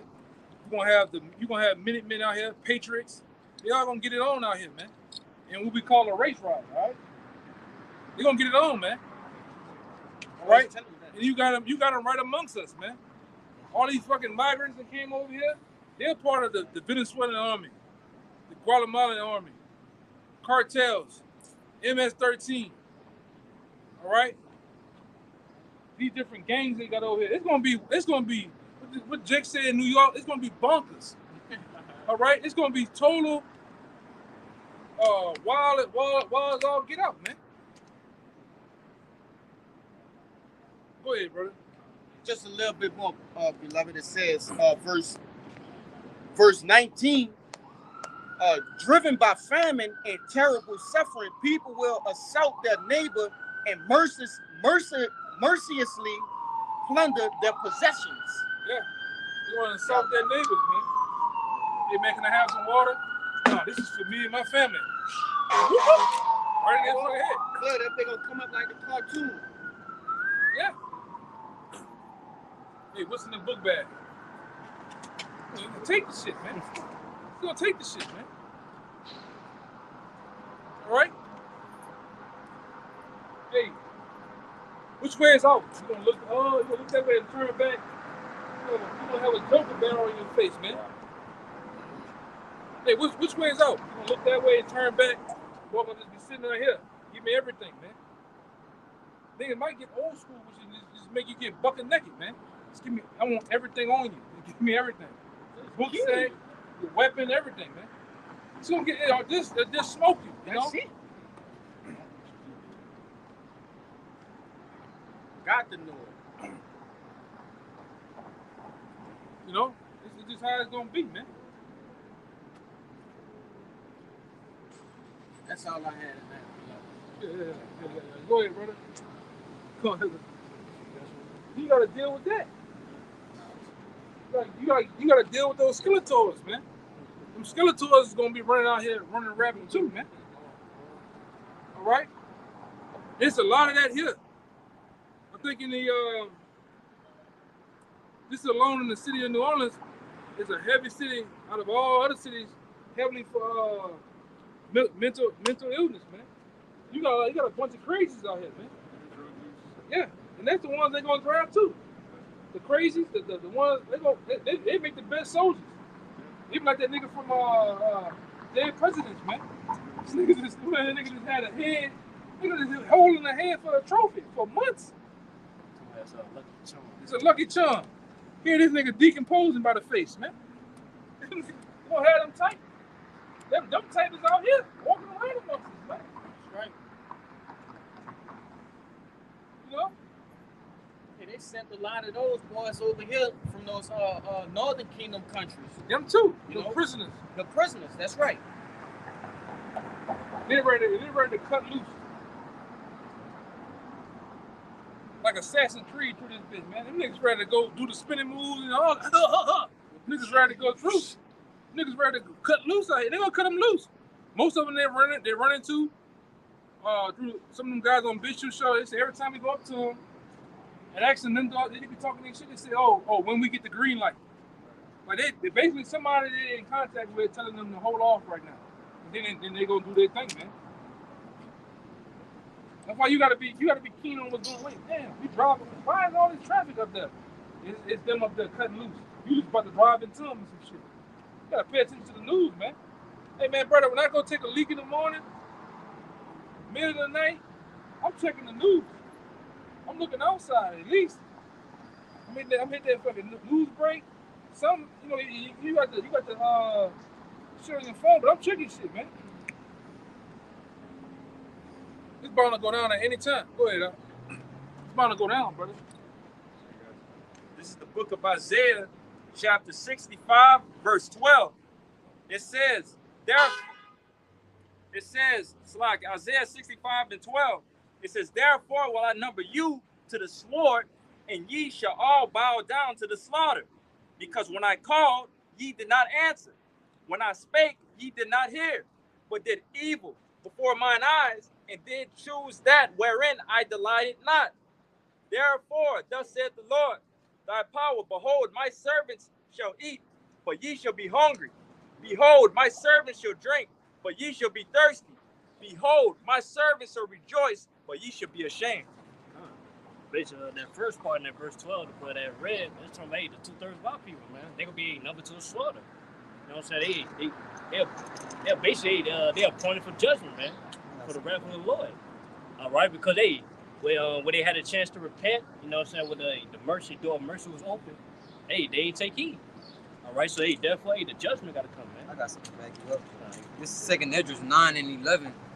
It says, and they that have loathed my law while they had yet liberty, and when its yet place of repentance was open unto them, understood not, but despised it. The same must know it after death by pain. Yeah, just go, hey, they want to know Lord where they had a chance. Hey, they gonna know it. They gonna know Lord by pain, the hard way. All right.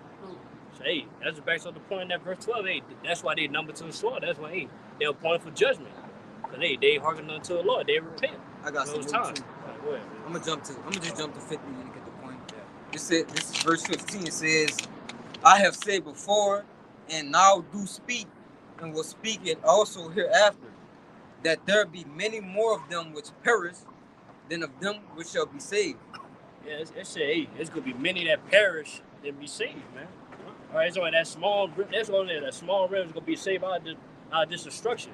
While everybody else, they gonna be, hey, you know what I'm saying, being judged, man, the wrath. You know, right? Hey, it'd be the sword. You know what I'm saying? Hey, these wars out here. You know what I'm saying? These plagues. Pestilence. Oh, hey, the last but not least, hey, the nuclear destruction. Or they gonna be burnt up, man. You know, either way, go ahead. If you set to be judged, you can be judged. Simple and plain. Yeah. Oh no, that was it on it. That was it. Yeah. This 2 Esdras chapter 16, verse 17. It says, woe is me, who will deliver me in those days? And if you go into this account with Esdras, he's saying woe is me because he was in the midst of it.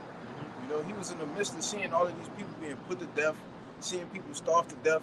All right, like the elder been going into, we're going to be in the midst of those things as well. All right, which is why the brother brought out the Isaiah 65. You see, it's going to be the servants of the Lord that's going to be good. All right, they're going to be well taken care of.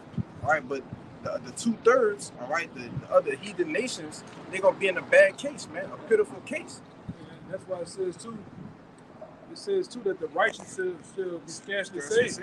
Yep. Oh, right? By the teeth of our head, the skin of our teeth.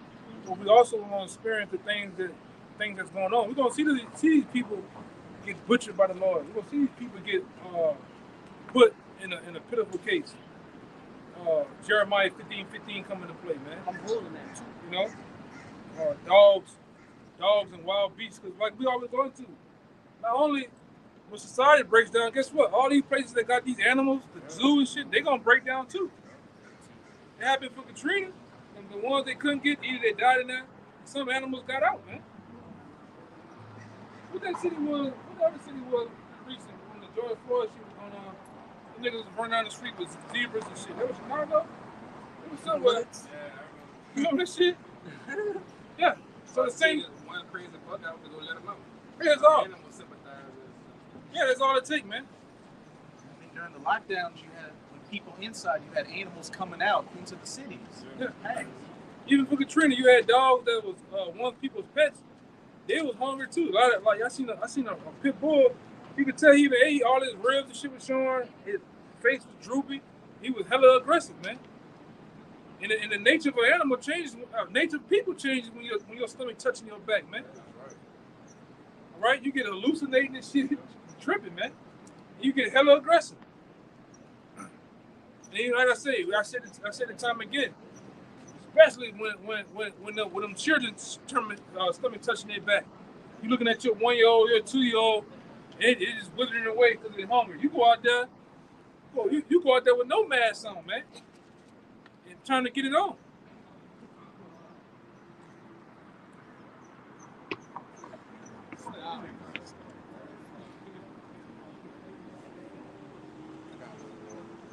Group of punks, man. I done been there. This time. What? Trying to feed the family, make it go do some shit. So imagine, Oh yeah. you really got zero options. Human nature, something serious. Yeah, like I say, it's just nature. When the woman complaining, the child's crying, they hungry, and all that stuff, it make Jake go out there and do. It's Jake doing it now, man. why you don't see these niggas. Like this nigga here. It's 94 degrees, 104 degrees. He up there fake playing basketball with a hoodie on, man. With a sweatsuit, Dougie. And one side of his pants drooping. You know what time of day it is, man. Look, that's all it takes. He bumped him, what's up? He said, Brown, let me holler at you. He take you down one of these areas down here and let your ass have it, man. Look at this shit. Go ahead. This back in 2 Esdras chapter 16, verse 18, it says the beginning of sorrows and great mournings, the beginning of famine and great death, the beginning of wars, and the powers shall stand in fear, the beginning of evils. Not just wars from a global standpoint, but wars here right in this country too. Social wars, civil war. It's gonna be all type of shit go down, man. To where like the brother went into, they're not gonna listen to the powers that be. They're not gonna listen to local government. Look at this goddamn woman they got here as a governor. Ain't nobody gonna listen to her in that day, man. Some teedy shit.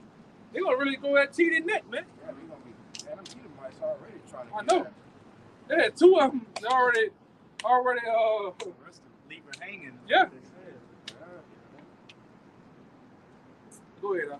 It says the beginning of evils. What shall I do when these evils shall come? Behold, famine. That's what this brother here telling you about. Right, the brother Kabar, he's telling you about the evils that's really here. They're here already, man. You got niggas. You got literal niggas. Go get your car, brother. Get your car.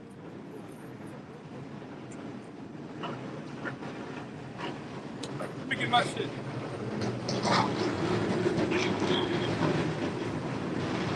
Coming right back.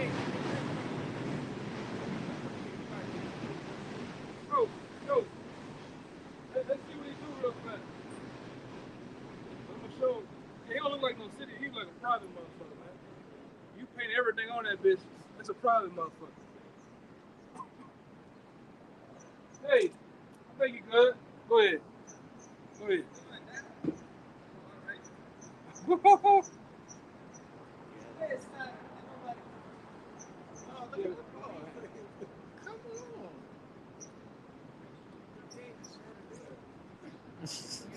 Yeah, tell you, motherfucker. Yeah.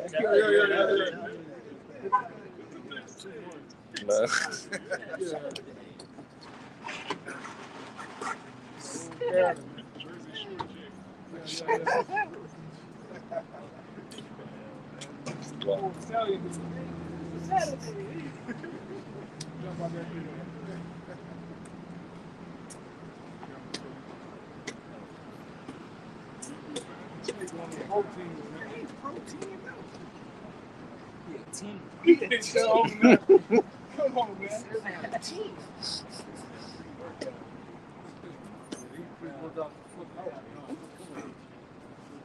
It's 1 Corinthians 7 and verse 29. It says, "But this I say, brethren, the time is short. It remaineth that both they that have wives be as though they had none, and they that weep as though they wept not, and they that rejoice as though they rejoice not, and they that buy as though they possess not, and they that use this world as not abusing it. For the fashion of this world passeth away." Yeah, like, hey, time is short, man. Hey, this is no continuing city, man. This place, can't continue no longer, man. All right? Cause, you see, economy collapsing, business shutting down. You know what I'm saying? Everybody losing job. You know what I'm saying? You know what I'm saying? Hey, this place is crumbling, man. You know? That's why, even though we still in the world, we use the world, but it's we not abusing it. I mean, we're not doing too much.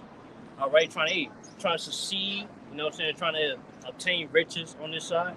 Because at the end of the day, it's gonna crumble, man. It's gonna be burned up. All right, it's passing away. It's before our very eyes. Yeah, we're not trying to gain the world. not trying to gain the world.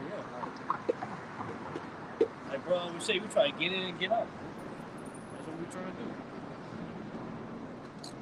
I got something. You got something? It's I'm gonna grab it in my Bible.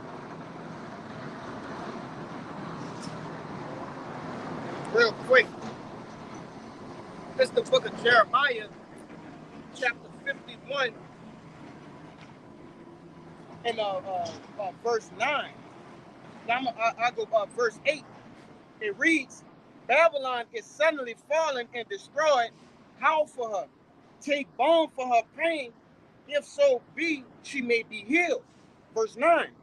We would have healed Babylon, but she is not healed. Forsake her, and let us go, every one to his own country, for her judgment reach it unto the heavens, and lift it up even to the skies. Yeah, like, if America want to be healed, it'll be healed already. But hey, yeah, it's crumbling, it can't come back up, man. You know, that place, hey, this place gotta go. You know what I'm saying? Cause hey, the sins and wickedness has reached us to the heavens, man. You know what I'm saying? This place gotta go. You know what I'm saying? And also, the righteousness, the righteous rulership to come in. You know, it's been damaged beyond repair. Yeah, damaged beyond repair. You see, and that's the same as 2/3 of our people on this side. Right, they've been damaged beyond repair. Babylon the Great have put hooks in our people, and that's the same judgment they're gonna receive as well. They're gonna have to be destroyed on this side. You see, they're gonna come back in the kingdom righteous, but they have to be destroyed along with Babylon the Great. Yeah. Basically, hey, that's why all these things, all these the wicked, yeah, basically that's why all these events that we've been talking about, you know what I'm saying, destruction has got to happen upon America, man. Hey, America it's been nothing but wickedness, all right? And they, all for our righteous rulership to come, this place got to go. I got something. All right. This Job 20:4. It says, knowest thou not this of old, since man was placed upon the earth, that the triumphing of the wicked is short, yes, and the joy of the hypocrite but for a moment. Though his excellency mount up to the heavens, and his head reach unto the clouds, yet he shall perish forever like his own dung. They which have seen him shall say, where is he? Yeah, so he gonna perish. The triumphing of the wicked, this wicked rulership is short. It's gonna come to an end. It's only a matter of time, bro. A matter of time. It's coming to an end. The also said, better at the end of a thing than the beginning. That's right. We definitely at the end of America, man. We tell you all the time out here on these highways and byways that America is pretty much, you look at it from a moral standpoint, it's gone, man. All right? All the principles that was once brought down through traditions, that shit gone, man. People don't even respect each other no more. They don't even, it's just the Alex Crowley thing going on, man. The do as thou will. All right? Community. Huh? No community. Yeah. Yeah, like all that joy and happy days in America, you know what I'm saying, that time is over with. You know, and how we know, because, everybody always talking about, they wish they come back to the 80s or the 90s, you know what I'm saying? It's just days of that, but in the day, it's not going to come back. You know? Make America great again. You know? Real quick, I got something to back up what the brother had brought out. It's the book of 2 Maccabees, chapter 6 and verse 13. And it reads, for it is a token of his great goodness when wicked doers are not suffered any long time to be... It ain't fucking me up a little. Verse 2 Maccabees 6 and 13 again. For it is a token of his great goodness when wicked doers are not suffered any long time, but forthwith punished. And that's the basically the situation we're in right now. The Lord says it's a token, right, when they're put asunder. You see, just backing up what you brought out in that Job, brother. Right? Hey, they only reigning for a small term. Okay? But you got it, right? This is the book of 2nd Esdras, chapter 4, verse 29. It says, if therefore that which is sown be not turned upside down, and if the place where the evil is sown pass not away, then can it come, cannot it come that is sown with good? This place where the evil was, that's America. Because, as you can see, America's nothing but wickedness and evil. You know, they say if that don't pass away, the that place that song was good was our kingdom, the kingdom of Israel. But it's gonna be song with good because there's gonna be righteousness, order back on earth. The earth gonna be refreshed. You know what I'm saying? Food gonna be clean, air gonna be clean. Everything's gonna be just right in the kingdom. Paradise. Yeah, it's gonna be paradise. You know? And that's what we waiting on. That's why we so happy that these times, the evil times, is coming short of everything. Because the quicker this place goes, the quicker we get to our kingdom. You know? And that's what we waiting on. You got something, bro? Oh shit, I got all sorts of things.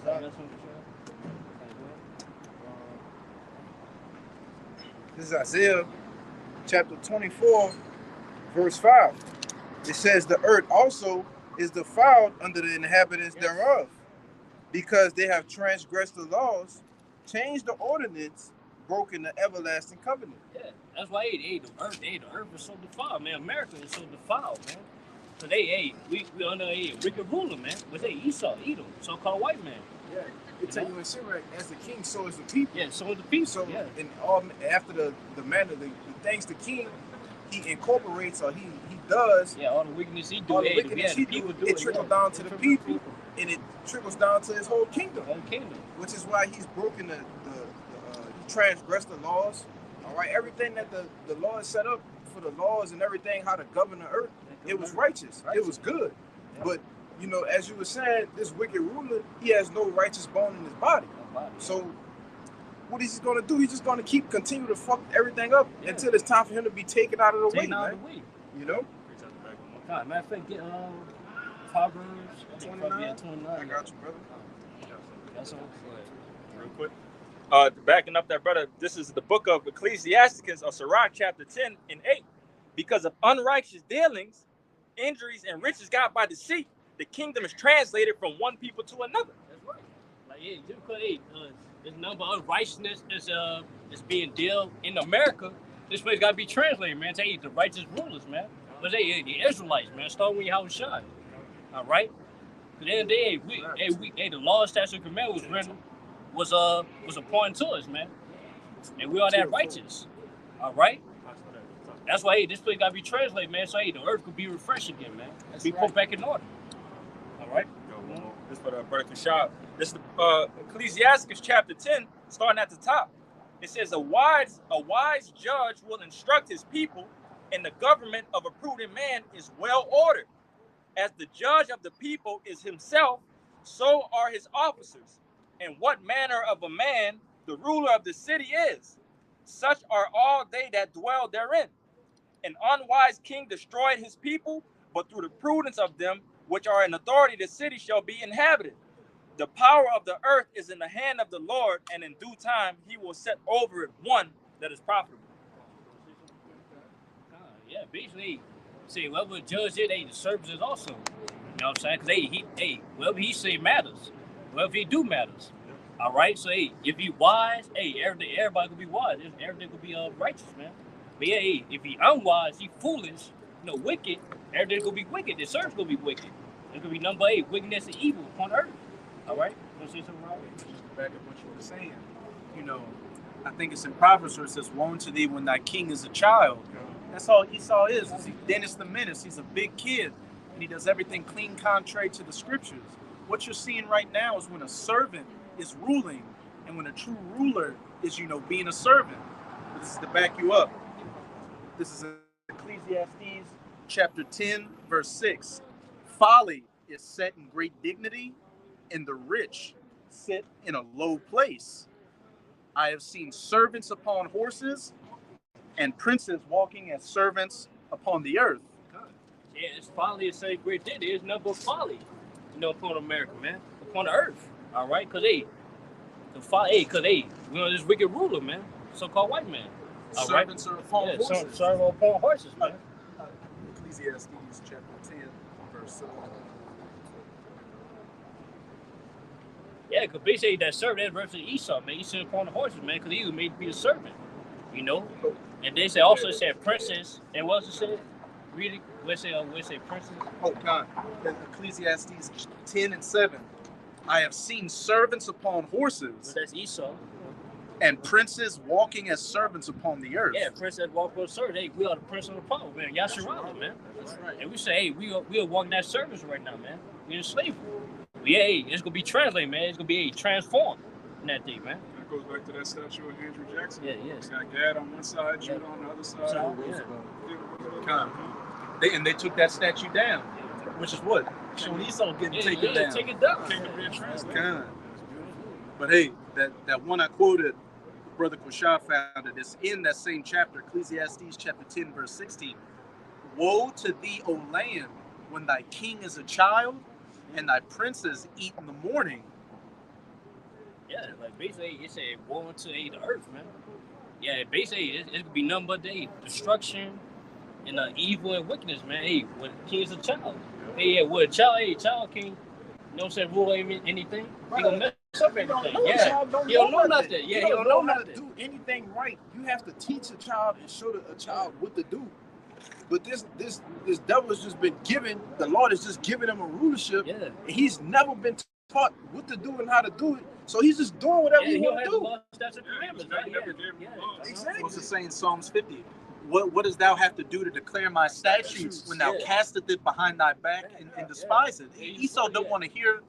He don't want to hear the laws, statutes, and commandments. He don't want to institute them. He want to do his own thing, like a child. What would they call it? A selfish, a spoiled brat, wanting to get his way. Yeah, like I say, and vice versa, what's going on now? The Lord has us right now going through the judgment, seeing what not to do for us to come and rule. The Lord is, like we said, we have these law, statutes, and commandments that we're trying to stick to the best of our ability, and ultimately, once we get to the kingdom, it's going to be in us fully, you know. But we've sitting here. This is our training course right now. We're in a training course right now to become kings, to become that hopefully elect. I brought this up. We have to learn both sides. Both sides. Yeah, we gotta know the evil. Be perfect judges. You got to know good and evil. Got one more to back you up. This is back in Ecclesiastes chapter 10, verse 17. Blessed art thou, O land, when thy king is the son of nobles, and thy princes eat in due season for strength and not for drunkenness. You got it right. No, you got it. Are we really getting Okay. This is Ecclesiastes 10 and 17. Blessed art thou, O land, when thy king is the son of nobles, And who is that son? No. and thy princes eat in due season for strength and not for drunkenness. Yeah, basically the son noble is us, man. The Israelites, man. We are that noble. All right. Say, bless us. Hey, when we inherit the land, man. Because hey, every day gonna be refreshed. You know, it's gonna be anointed. It's gonna be righteousness, man. Hey, we got some noble vine. Yeah. That's right.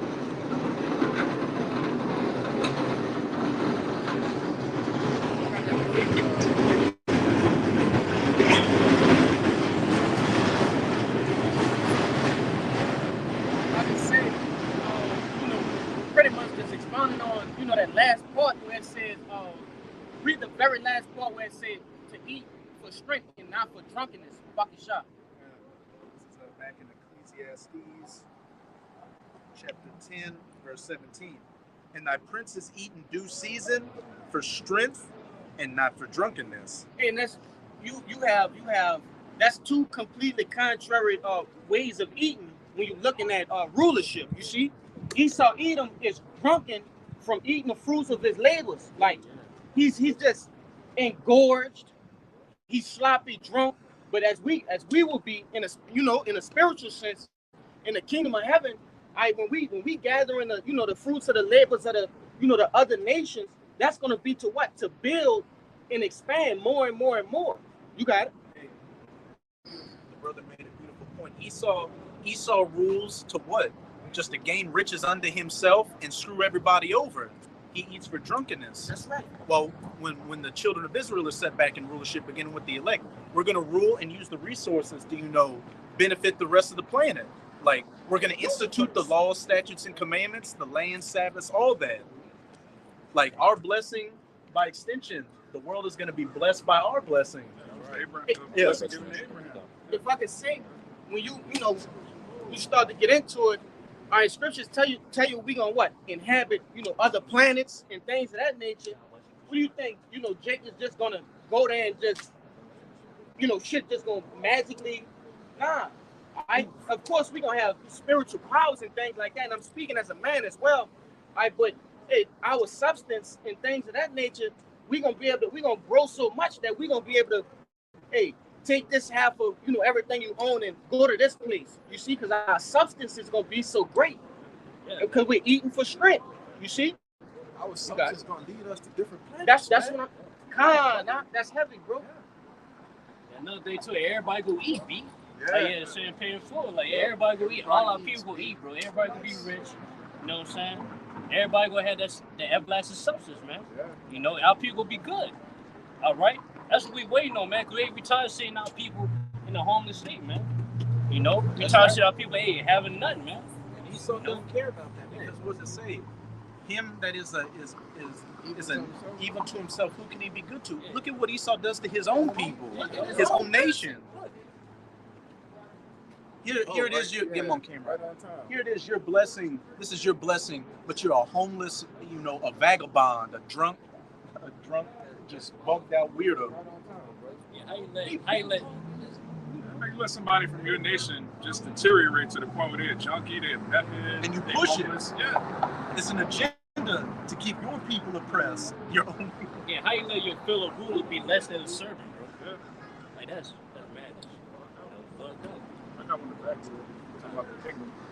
It's the book of Isaiah, chapter 60, verse 21. Thy people also shall be all righteous. Yes, They shall inherit the land forever.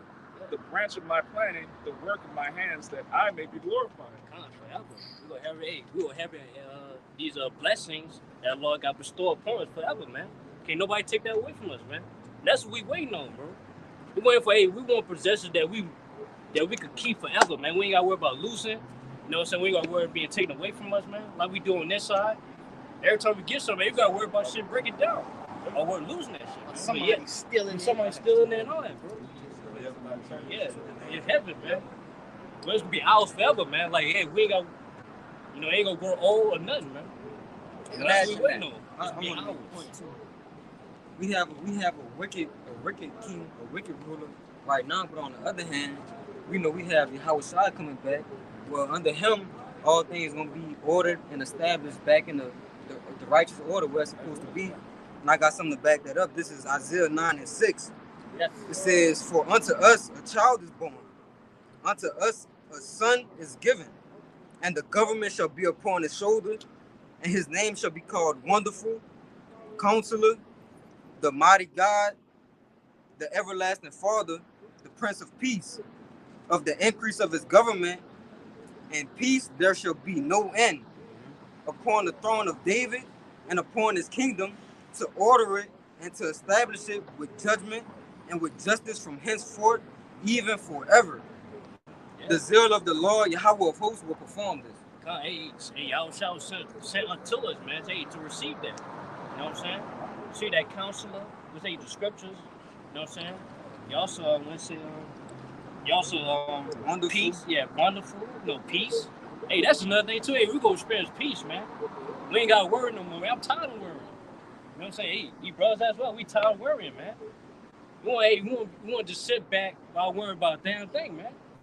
That's what we waiting on. Snapping the fingers, man. We ain't gotta worry about how we're gonna receive that, how we're gonna eat, how we're gonna do this and that. It's gonna be given up to us, easy access, man. What it says, so is the king, the man of the king, so is the people. Well, when Yahushua come, it says he's the Prince of Peace. Yeah, Prince of Peace. So that's gonna trickle down to the rest of the nation that he's governing. It's gonna trickle down to everything. The whole earth. The whole world. Hey, if I could, just that one point I want to harp in. That 10 and 4.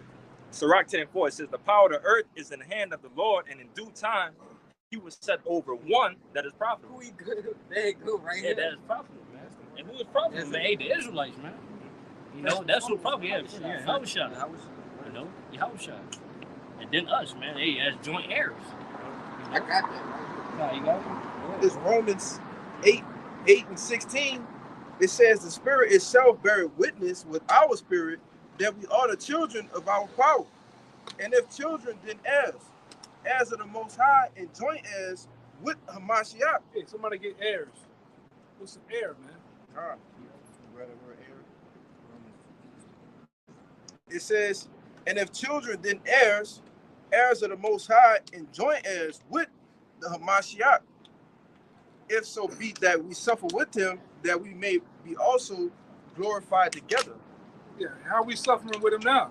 By doing these works, man. Right? Putting out these spiritual epistles to the hopeful elect, man, to the sincere out there, all right? Right? And while we doing this, we catching hell too, man.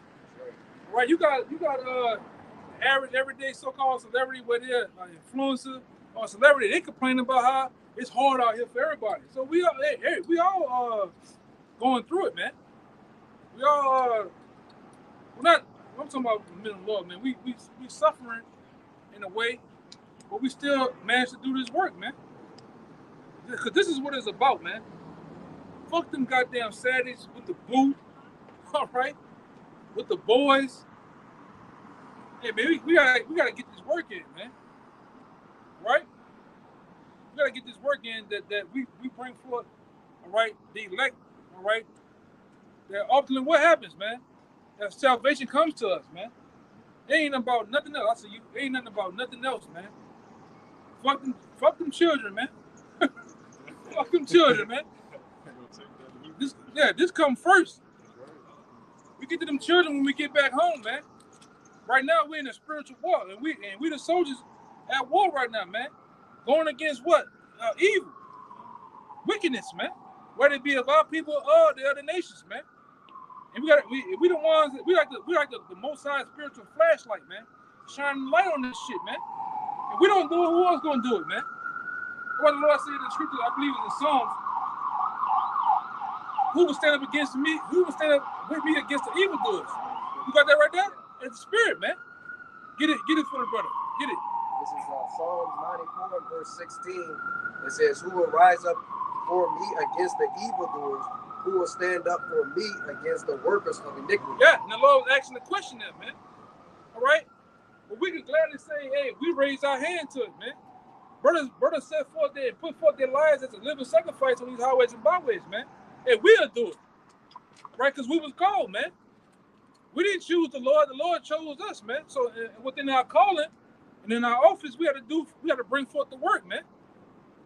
You can't just, put this aside. This come first, man. You can't have all these fucking excuses either, man.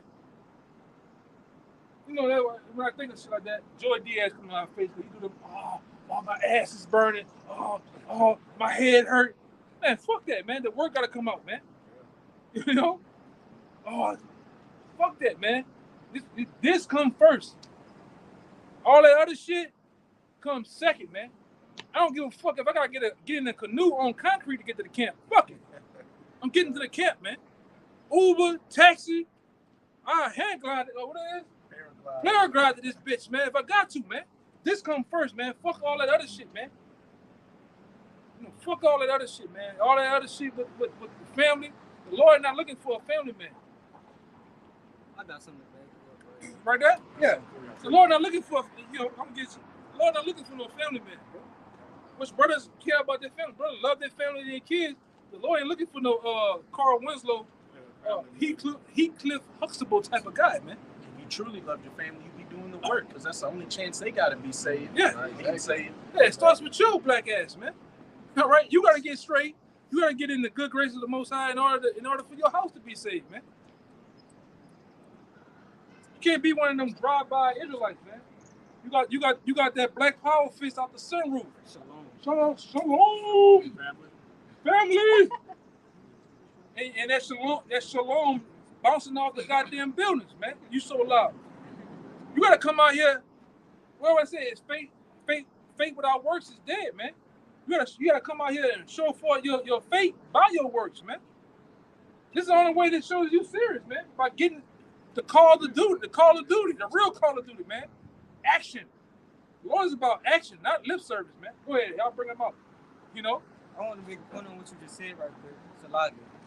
Imagine if you just say you people want to get paid, but you never go to work. Yeah, niggas like that. Jake, hey, out of the 7 days you put to work, Jake only coming 2 of the days, man. You gotta. Hey, man, we on the clock of the Most High. We just did a video about that, man. Every time we come out to the highways and byways, on this altar, man, we're sacrificing our lives. All right, it's also a payday to us. It's another penny. It's another penny being paid to what? The kingdom, man. Ultimately, and what all we got saved up is what? The money accumulating for the kingdom of heaven, man. The treasures in heaven that's saved up, man. Building spiritual interests as we speak. Yeah. So if you don't never come, You ain't gonna get no reward, man. Like I said, and you brothers on the side, the Lord see that you're on the side. The Lord see that you're trying to get in the camp. It's a process of getting in the camp. You know, just because you like that the other guy, you know what I'm talking about, right? It's because you're on the side. Just because you're on the side, you impatient. You don't want to get instructions on how this thing goes. You think you just got it when you come out here. It don't work that way, man. We all, even including myself, 16, 17 years ago, I had to get on the side. I had to write paper and pencil. I had to be at camp, come to camp, rain, sleep, snow. Until hey, brother, you know, I was got the same thing. You ready to get it? And I got in, man. A year and 3 months. Right? What about when you're not at camp, though? That's a part of the work too. So what you going home and you still don't feel like we serve the Lord? We on the camera for a small amount of time. We still got the rest the 7 days a week, 30. Like, so what you not serving the Lord either? Just because you. That don't. Yeah, Jake turned it off, man. Fuck them dudes. Them dudes, that ain't my brothers. They just do it for lights, camera, action, for views and subscribers. The Lord, hey, man, it's bigger than subscribe. That's YouTube is all bullshit, man. I'll still be doing this if the camera wouldn't on. The camera can go off right now. The next 30, 40 minutes, we're gonna still have camp, man. And the camera is a beacon for the righteous. It is a tool that we use to show for we going out consistently. It also is used for if we ever had altercation out here to show that hey, we weren't the ones that starting the shit. So we use a camera for what it's for. But some of you guys, man, if you ain't get the views, the likes and subscribers, you wouldn't even go out, man. Some of you guys, huh? Jake really thinks we're gonna have YouTube pages at Jacob's Trouble. Yeah. Have views and clicks.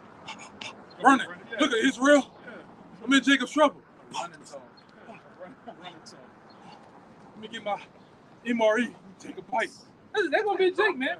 This is second Ezra's 15. Like, come on, man. Yeah. Go on, go. Hold on, Israel, be quiet. You see the soldiers boots and shit, like Jason. Turn around. You hear the nigga heart beating through the goddamn camera. Come on, man. Come on, man. Cloverfield.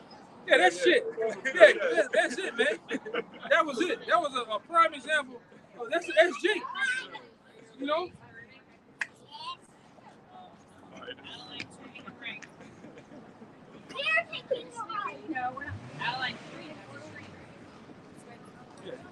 Jake want to vlog. You gonna have some idiot out there. He's gonna have his camera trying to vlog Jacob's Trouble. Trying to pull YouTube and shit, man. Soldiers, y'all, tanks. You know, you're gonna have that 2/3 like Byron Cole. Look, y'all, if something happened to me, just let you know who done it. All right? Stupid, nigga. The Lord gonna smoke guys like that, bro. Cloud chasers. You got cloud chasers, man.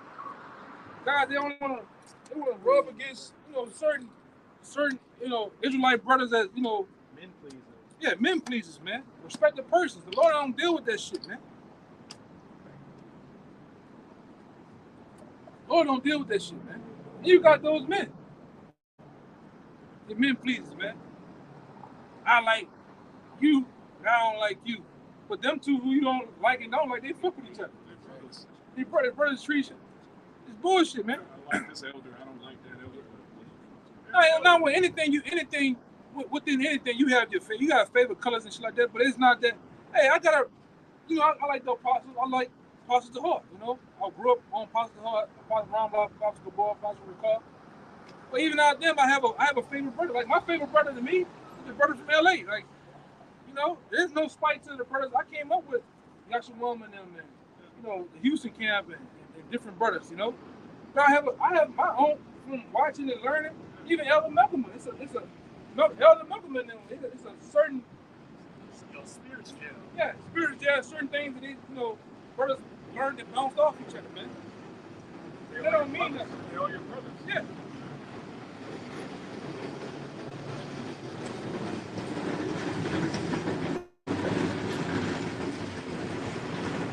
Like I said before, a long time ago, me personally, I don't care how many people watching. It's 2 people watching, man. You know, and it's funny I'm about to say this. I don't care if the camera go off. Only 2 people I care about watching is Yahweh and Yahweh Shai, man. I don't care all that other shit for views and clicks. Like that shit, you can throw that shit away, man. You think those other men, because it was like we went into it before in the lesson. It was many more men that was talked about from throughout the books of Genesis to Revelation. It was more men that was. So you got certain men that didn't get their own book, like James, John, Matthew, Luke. It's many more men in the Lord, man. And then you best believe they weren't giving a fuck about it wasn't no clicks back then, but they weren't giving a hell about that, man. You know, they weren't giving a damn, man. You got to be the same way. Oh, I like that brother. He chill.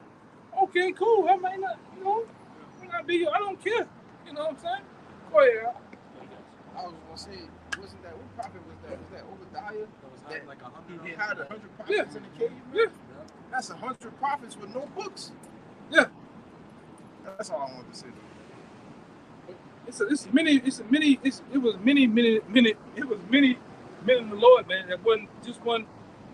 Just like the miracles of Yahweh Shai, it was many things Yahweh Shai did that wasn't written. It wouldn't even be able to be contained in a book. The Lord said back then, they got 7,000 men that I have basically reserved for myself that wouldn't even bow down to the foot of Baal. Where those 7,000 men at? They're here. They're back today, man. 500 here, and the list goes on and on and on, man.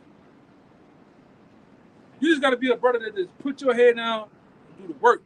All that other shit, all the other distractions, man, the hell with it, man. It's important that you get it. Go ahead. What you about to say? Yeah, go ahead.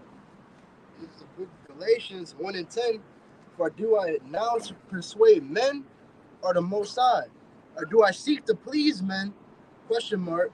For if I please men, I should not be the servant of Hamashiach Yahweh Shai. Oh, bring that out again, man. That's on time. It's Galatians 1:10. That's on time right there. For do I persuade men? For do I now persuade men or the Yahweh Shem Yahweh Shai? Question mark. Or do I seek to please men? Question mark. For if I yet please men, I should not be the servant of Hamashiach Yahweh Shai. That's right. Like basically, you come to this thing trying to obtain knowledge and wisdom, just so you trying to be the best teacher. You know what I'm saying? Or trying to seek views or followers or things like that. You're in the wrong spirit. You know what I'm saying? You know what I'm saying? He was about that shit, man. He wanted to be seen, man. Yeah, I was gonna say, yeah, bottom line is like, because bottom line is, hey, everything we do is glorify Yahweh Shai. You know what I'm saying? Every day we're supposed to glorify Yahweh Shai, because every day he made this happen, not us. Because like you said earlier, like the Lord chose us. We didn't choose this, like it wasn't not part of our plan. Hey, the Lord burst our mind to do this, to use it as a mouthpiece. You know what I'm saying? They bring out his word out. That's all we is. We just vessels. I should let everything be done decently and in order too, man. It's an order to this thing. It's a way that you come in. And even when you go there, you learn how things go. You learn how to be amongst the body, man. All right. We ain't out here, this brother here is in the camp. You treat him a certain way. Treat him a certain way. And then when a prominent brother come around, you super duper, man. All right, you gotta. We say that statement, but how much do you believe in the statement I'm about to say? You know, we say the statement about treating every brother like a Yahweh Shah, but are you really doing that? Do you really believe that this brother here, I'm gonna liken him to Yahweh Shah, and I'm gonna treat him as such, man? Can't be treating brother bad, you know.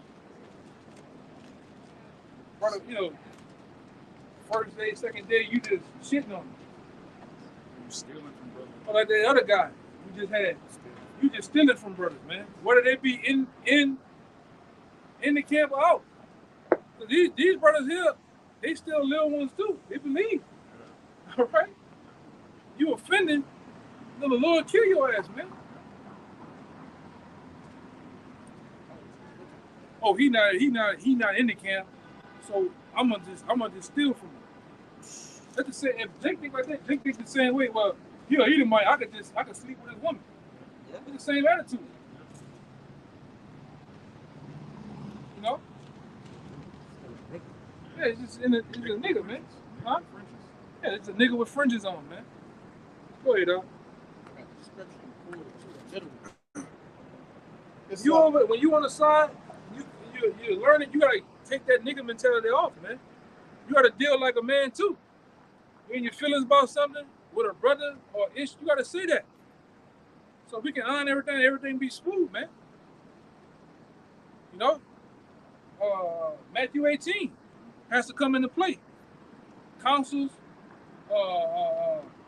things coming. Sometimes some judgment's gonna fall down on you that you're not cool with or whatever like that. Okay. Move the fuck on. What we do?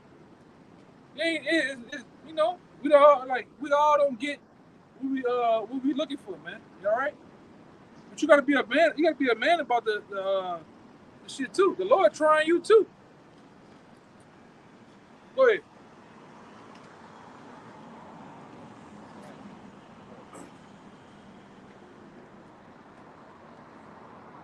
I'm gone.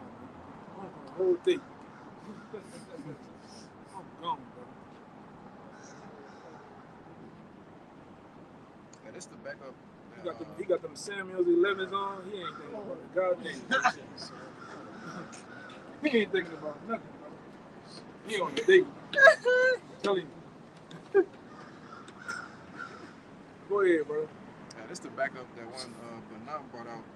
This First Thessalonians chapter 2 verse 4. It says, "But as we were allowed of the Most High to be put in trust with the gospel, even so we speak, not as pleasing men, but our power which trieth our hearts." Key word is said allowed. It said allowed. Allowed, yeah. Allowed. Lord made us worthy to do this, man. Because they like, hey, you know what I'm saying? Hey, we was wicked, bro. Hey, we went on too. Yeah. Hey, by everybody, hey, amongst our people, hey, the Lord called us. You know what I'm saying? Hey, to be a trust, hey, to bring out this gospel. All right? That's why, hey, man, all credit goes to the Lord. At the end of the day, we got to give all credit to the Lord. Yeah, because at the end of the day, he made all this problem, not us. Yeah. You know? I got another one to back you up too. It's John 15. I'm gonna get that word ordained because it keep coming out. I'm gonna read it. It's John 15 and verse 16. It says, "Ye have not chosen me, but I have chosen you and ordained you that ye should go and bring forth fruit, and that your fruit should remain, that whatsoever ye shall ask of the Father in my name, he may give it unto you." And it's the word ordained in Strong's is G5087.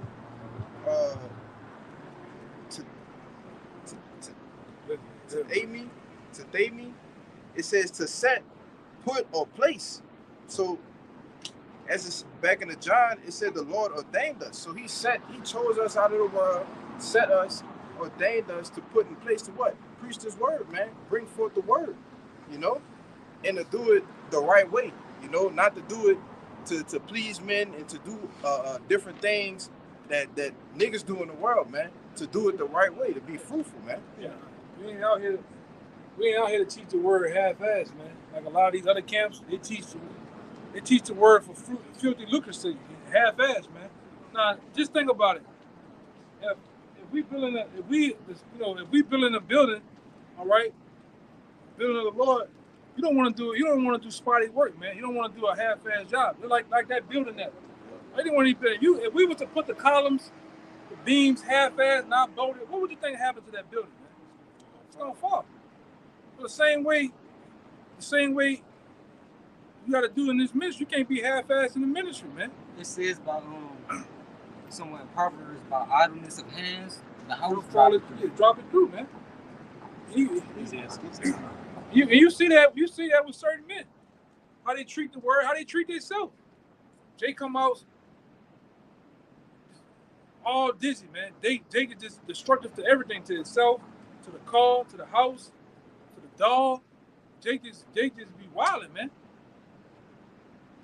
All right, like I said before, you can tell how a man mind is when you look at him, man. This is his appearance, the way he's meticulous, and the way he take care of shit, man.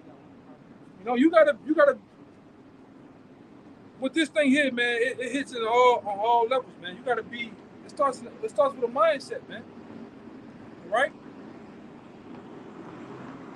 and you gotta let this shit go by, man.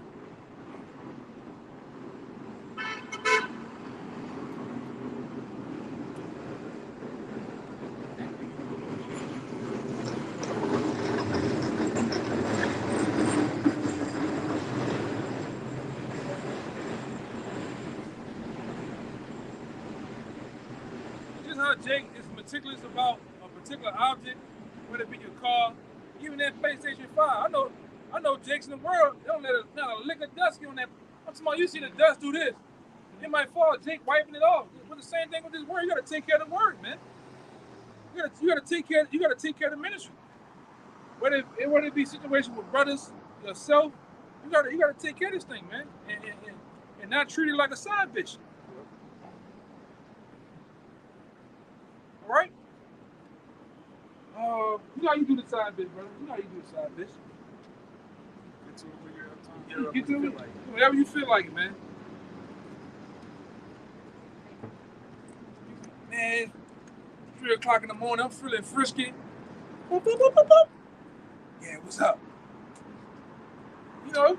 Some Taco Bell, too. Yeah. Yeah, man. Yeah, I can come over. Yeah. I'm gonna get some late night Chinese too. You know, extra soy sauce. Duck sauce. Yeah, some duck sauce. I'll be over there. Leave the door unlocked. You know what I'm saying? But then you wham bam, thank you, ma'am. Then you don't You don't want to be seen with it. Yeah. That's how Jake freaked the truth. You don't want to be seen with the garment. You don't want to be seen by your boss. Well, brothers, man. Yeah, you don't want to be seen with brothers. I done seen guys that was once in brothers on the block with him. Then he go walk off over there, and then somebody new from the world come up, talking to him, and then the brother come up, hey man, you wanna? Well, you don't know the man. You know what I'm saying? That's crazy. It's like sick. And you're just gonna go stand next to this man like nothing happened. Wow. Hey, brother, you want to get in the kid about to start? What is he? You talking to the? You know what I'm saying? I seen that shit, man. Jake ain't right, brother. You know, Jake ain't right, brother. Don't say I was shot around my daughter. Hey, that shit too, man. That, you know, that's wild, man. You know, that's type. Hey, when it goes on, man. Like one of you brothers, I think you, one of y'all said about off the camera. That's more important. Off the camera is more important than on the camera, man. Because when you off the camera, brothers don't see what you're doing. All right? Brothers don't know what you eat.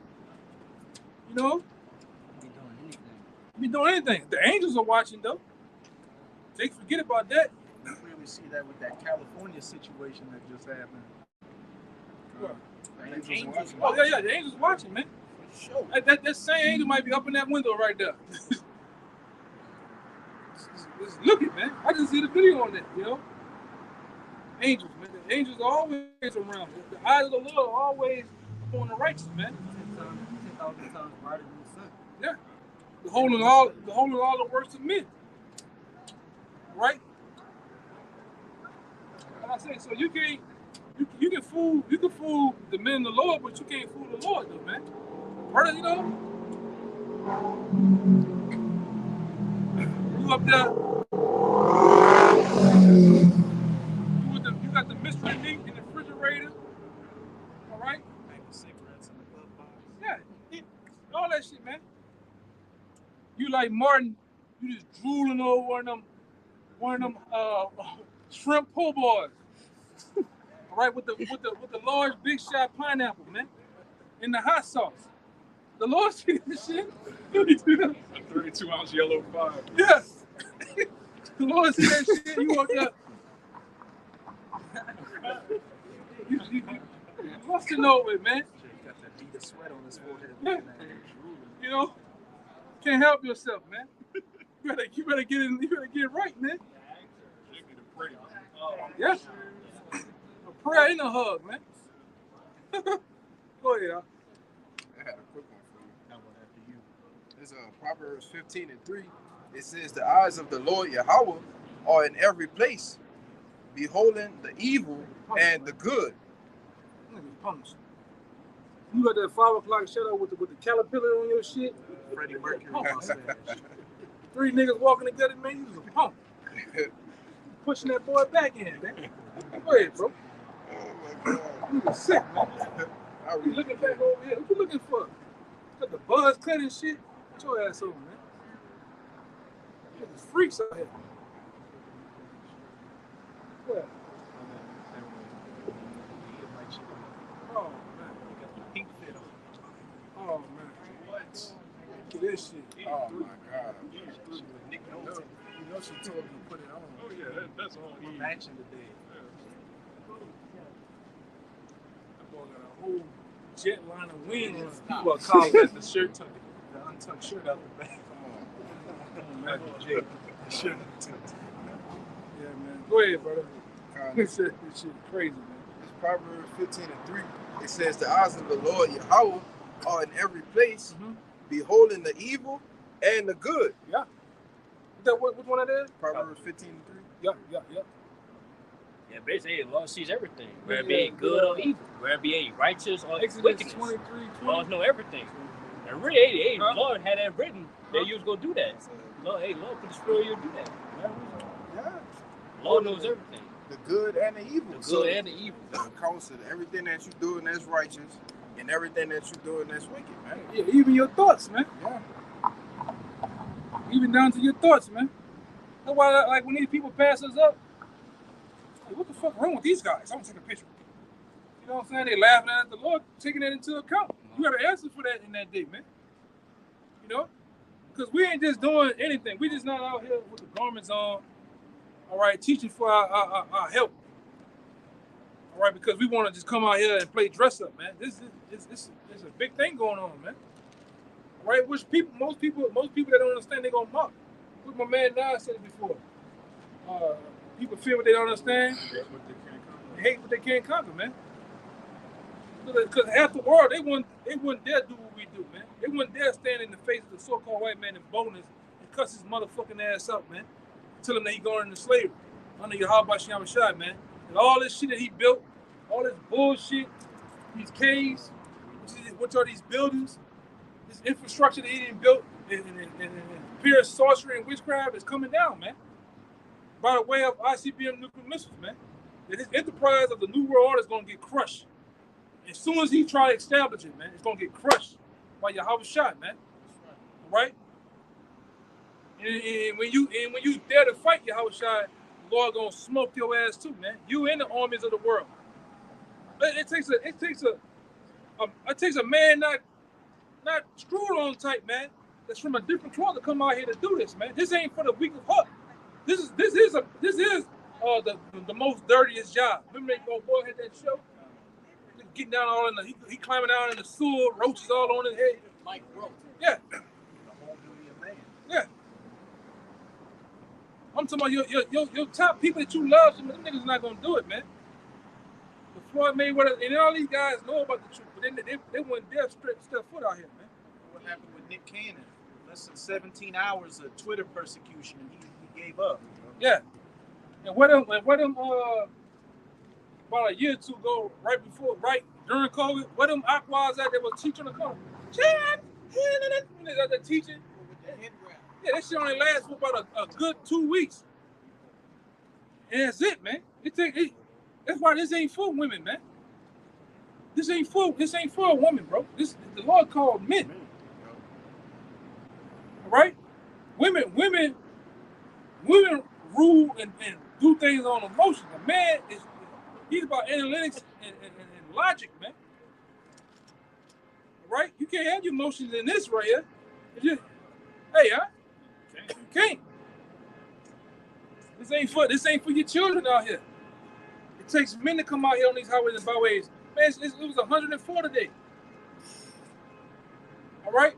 It's 104. And we teaching, man. You gotta be cut different, man, to be out here. Consistently out here. And that don't make believe years too, man. A lot of you guys, well, I've been in the truth 47 years. How old you at? I'm 18. Wow. Where have you been, man? Okay. It's not adding up, man. Your walk, the way you talk, shit is not adding up, man. Be a bunch of group of niggas and you blend in. You can tell the difference. You can tell the difference, man. You know? You ain't in the truth, man, until you get on the highways and byways consistently with a camera, man. Right?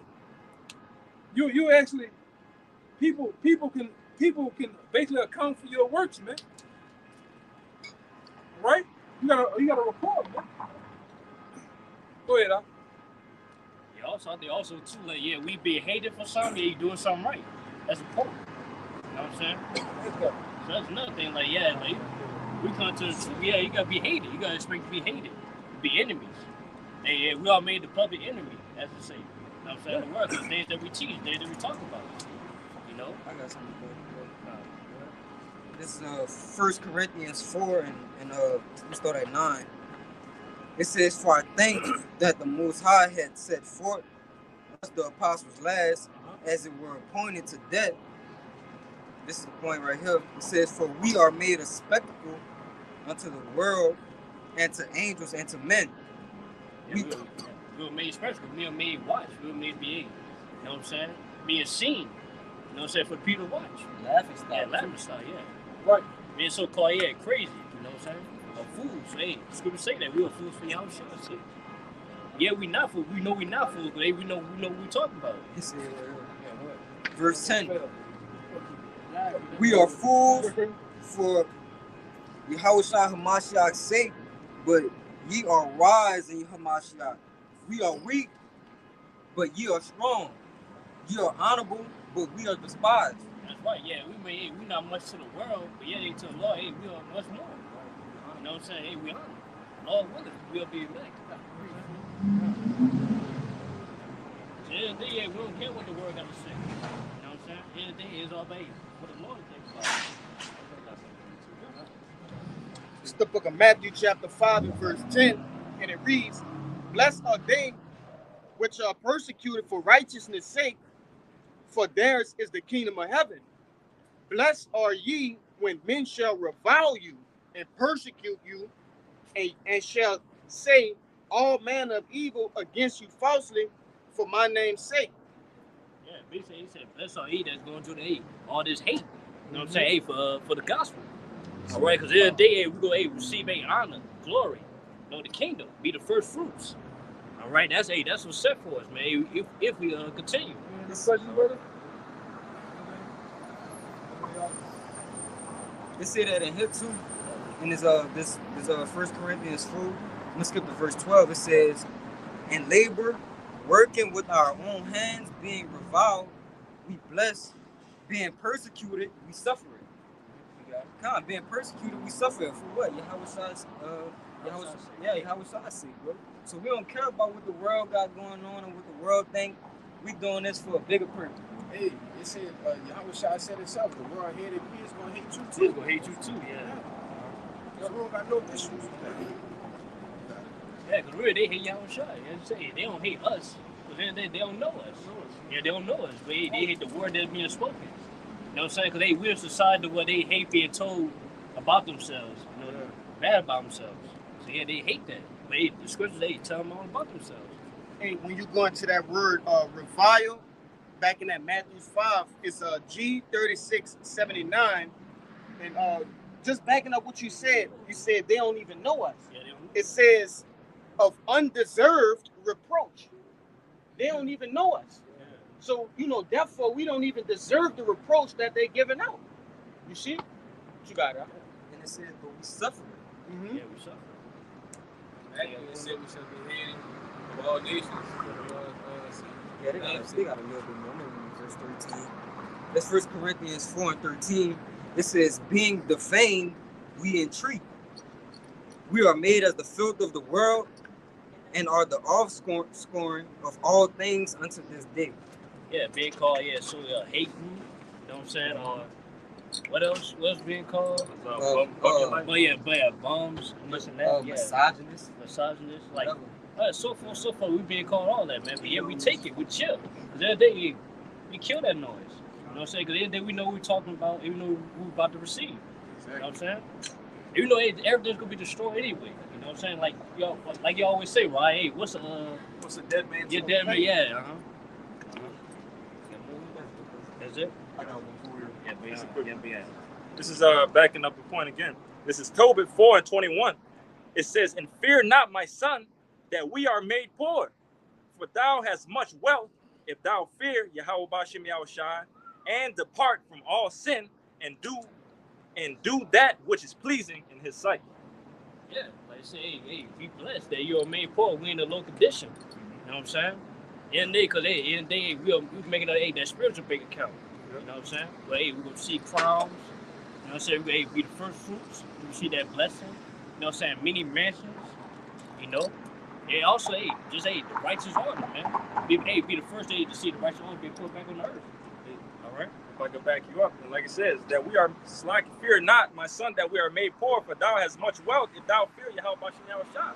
Exactly what you're saying, that we don't care about the opinions of everybody else. Yeah, we can care less what y'all got going on about us. We know that we have a strict, I can't think of the word. Basically, a strict doing directions. We have directions of what we need to do to please Yahweh Ba'Shem Yahushai, in other words. But we know that is what's going to, get us there. Our brothers up. I want to make one real quick. You can read that. Read that over real quick. This is Tobit 4:21. And fear not, my son, that we are made poor, for thou hast much wealth, if thou fear Yahweh Ba'Shem Yahushai, and depart from all sin, and do that which is pleasing in his sight. It says we are made poor, but rich if we fear that we are made poor, for thou hast much wealth, if thou fear. Yeah, we're made poor, but we have much wealth if we fear the Most High. But the beginning of wisdom is fear, and wisdom is not to be even compared to the riches on earth. Yeah. You know what I'm saying? So we automatically ahead of the people. You know what I'm saying? It tell you that in James 2, had not the Most High chosen the poor of this world, Oh yeah. Yeah, go ahead. This First Corinthians.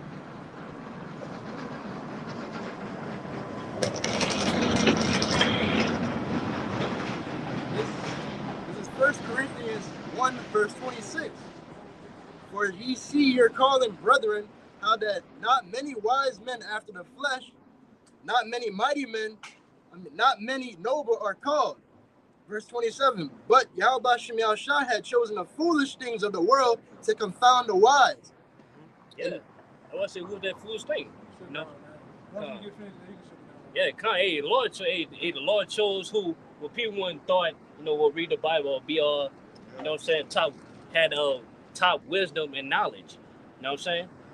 You know what I'm saying? Basically, the underdogs, in a sense. But the Lord did that, so he get the glorification. All right? Because if you were called Ibn Youngboy, Jay-Z's, or LeBron James, people will glorify them instead of the creator. All right? Yeah. A bunch of Jakes, for a bit, we're like, oh, Israel, when Kendrick Lamar came out, but where's that nigga at right now having a rap beef with another sodomite, bro? And they telling niggas get in rap beats and shit. They orchestrate this shit, you know? You good? Yeah, I'm good. Hey, so with that, hey, hope this camp, you know what I'm saying, will edify to those that's listening, that's watching.